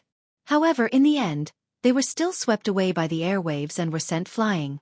Some fell to the ground, creating huge pits, and some crashed into giant mountains. Their bodies cracked, and blood rained down. This is too terrifying. The enforcers were extremely shocked. They were already very powerful in the Great Qin Empire, and they could be considered to be at the top of the pyramid. However, compared to the god of war, they were as small as ants. No, they were even worse than ants. High up in the sky, the wind whistled, and the divine aura shook the sky. The mountains and rivers outside had been destroyed, but the hinterland and the stone tablet were intact. Especially the stone tablet, no matter how fierce the battle between Ren Duxing and the State Master was, it did not shake at all. All of this seemed slow, but it all happened in an instant. Ren Duxing and the State Master had also decided who was the better one. Although Ren Duxing was once a real god of war, the State Master, who was a fake god, still had the upper hand at this moment. Because now, Ren Duxing's most powerful means were his divine artifacts and divine sense. But now, the State Master had mastered a divine art that was not inferior to a divine artifact. As for his divine sense, after all these years of cultivation, although his divine sense was much stronger than before, it was still incomplete. He had not condensed a complete divine sense. The divine sense was the same as the divine body. Without a complete divine sense, one would not be able to exert all his strength. In addition, he had used up a lot of divine sense to revive the 2 divine artifacts in the hinterland. Then, he fought with the State Master and used up some more divine sense. So now, he did not dare to overuse his divine sense. Because once his divine sense was exhausted, his divine sense would be destroyed. In other words, Ren Duxing's strongest means were no longer effective. Besides his divine sense and divine artifacts, he did not have the upper hand at all. For example, his physical body. The State Master was a fake god, so his physical body was also equivalent to a divine body. But Ren Duxing was only a mortal now. And divine power. The State Master had the power of a fake god, and Ren Duxing only had battle chi in his body. There was a huge gap between battle chi and the power of a fake god. Other than that, there was the divine art and battle soul. Ran Duxing definitely had a divine art, but he did not have divine power now. It was possible to use battle chi to evolve the divine art. For example, Qin Feiyong's dragon god art and six-word divine art. But the power they could exert was probably less than 1% of the peak power of the divine art. As for the battle soul, the two of them were even more incomparable now. So, if they continued to fight, even if Ren Duxing was once a war god who had surpassed the false god, he would still lose without a doubt. Unless, at the same time, he would revive the battle sword and the magic crystal. With the power of the two divine artifacts, he would kill the state master. But he didn't dare. Moreover, even if he revived the battle sword and the magic crystal at the same time, it was hard to guarantee that the state master didn't have any other means to contend against him. After all, as the teacher of the current emperor, the state master's methods would definitely not be so simple. The state master wants to know, who exactly are you? You actually have a divine artifact. The state master glanced at Ran Duxing and stared at the red battle sword in Ran Duxing's hand. His nature was exposed, and his eyes were filled with greed.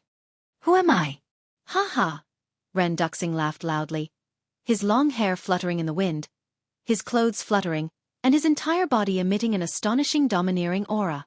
The state master raised his eyebrows. Ran Duxing stopped laughing, stared at the state master with an arrogant smile, and said, "Didn't Qin Feiyong tell you?" Qin Feiyong? The state master's expression froze. Suddenly, he remembered what Qin Feiyong had said at that time. His old eyes suddenly stared and he said in surprise, "You are Mu Tianyong." "Yes. It is this emperor." Ran Duxing's body shook, and a vast emperor's might, like a torrent of beasts, surged out in all directions.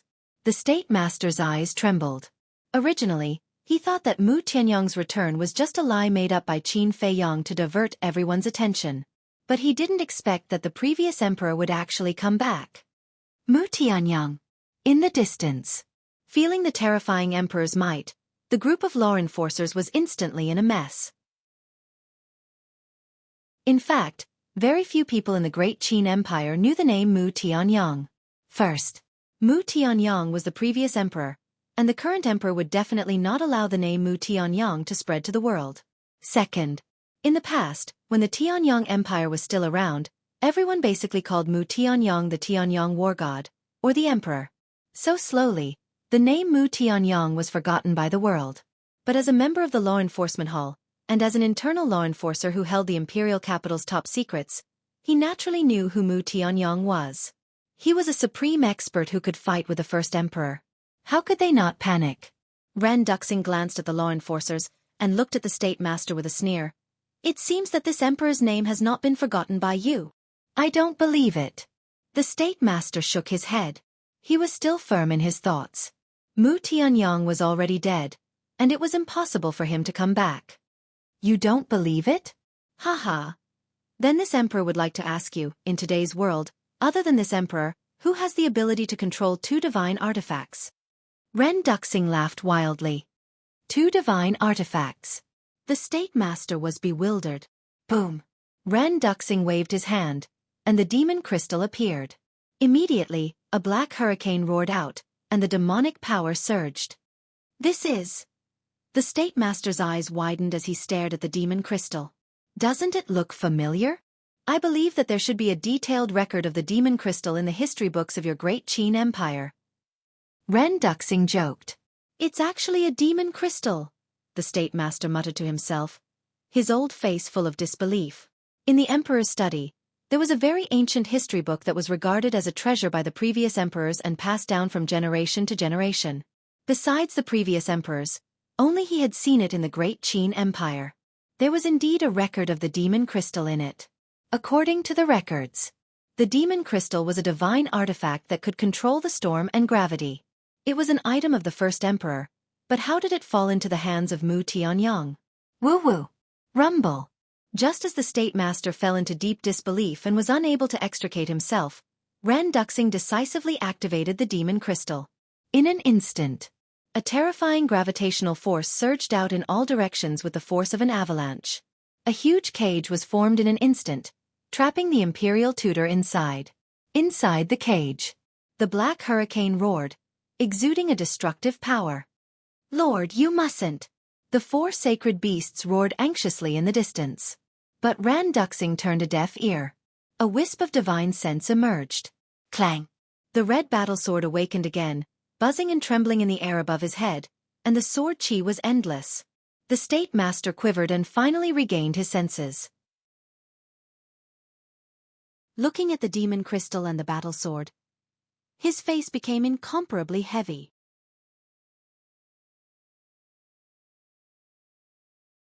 Chapter 1176. Die! Ran Duxing roared, his hair stood on end, and his killing intent was awe-inspiring. The battle sword and demon crystal clanged. Waves of sword chi and black storms roared in the sky and charged toward the Imperial Tutor. Facing the 2 divine artifacts, the Imperial Tutor couldn't help but feel a chill all over his body. Boom! He used the divine art again, and the full moon rose slowly, emitting a dazzling divine light. At the same time, he took a step forward, but he was shocked to find that his feet seemed to have sunk into a quagmire, and he couldn't move an inch. What's going on? He looked at the demon crystal and the battle sword in surprise. Ran Duxing sneered. This is another great divine power of the demon crystal, the gravity domain. Not to mention a mere false god like you. Even a real war god would be affected if he enters the gravity prison. Gravity domain. The Imperial Tutor's face was gloomy. If he couldn't move, it was equivalent to a fish on the chopping board, and he could only be slaughtered. Haha. Back then when Qin Batian used the demon crystal to suppress me, he probably didn't expect that one day, I would use this demon crystal to suppress his subjects. Ran Duxing laughed heartily. The Imperial Tutor looked at him gloomily and suddenly laughed. You're too proud of yourself. Boom. As soon as he finished speaking, a mighty divine power broke out of his body, with the Imperial Tutor as the center, rolling in all directions. Ran Duxing was surprised. You're not the only one who has a divine artifact, I have one too. The Imperial Tutor sneered, and a white divine light swept out from his body and floated above his head. It was a jade pendant, the size of a palm, the shape of a flame, crystal clear, without any flaws, emitting a bright light. That's... Ran Duxing's eyes widened in anger. The Imperial Tutor sneered. I believe you should have seen this jade pendant before. Damn it. He actually left you a divine artifact. Damn Qin Batian, are you going to go against me even in death? Ran Duxing roared again and again, his face extremely ferocious. From his words, it was not hard to tell that the original owner of this jade pendant was also the first emperor. You are no longer the Mu Tianyang from back then. Now, it is no longer the era that you rule. Remember, it's the great Qin Empire now. You, Mu Tianyang, are nothing but a stray dog struggling at death's door. The Imperial Preceptor sneered and shouted, Revive! His quasi-divinity energy surged into the jade pendant. Rumble! The jade pendant suddenly emitted a divine light. It buzzed and trembled. Flames rolled out, turning the void into a sea of fire. However, the strange thing was that this flame was not red, but white. Furthermore, he couldn't feel the slightest bit of heat from the flames. Instead, he felt a great sense of danger. In the blink of an eye, the battle sword and magic crystal had already arrived. One was overflowing with divine might. The might of a single demon could shake the world. The Imperial Preceptor narrowed his eyes and waved his hands. The full moon of the divine art and the sea of fire of the jade pendant roared out, shaking the sky. The 4 divine objects met in the sky. At this moment, heaven and earth fell into a dead silence. Retreat again! The monkey roared and fled into the distance without looking back. Dongqing and the other 3 sacred beasts immediately followed. Seeing this, the group of enforcers didn't dare to delay for a moment and turned to flee. Rumble! Crack! While they were fleeing, a series of loud noises suddenly sounded, breaking the silence and shaking the earth. The 4 godly items collided crazily in the sky. Waves of destructive aura surged in all directions.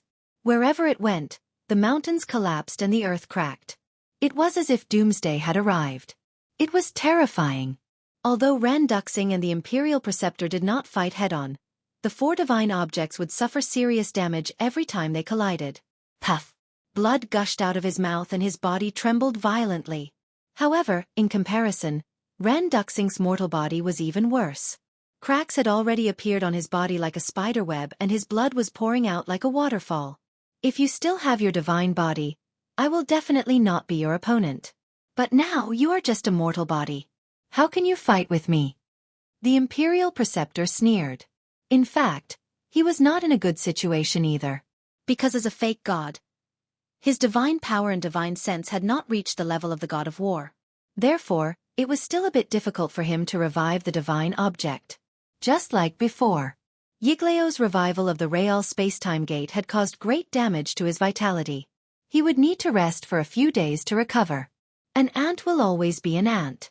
You will never know how powerful a real god of war is. A mortal body is still heaven-defying.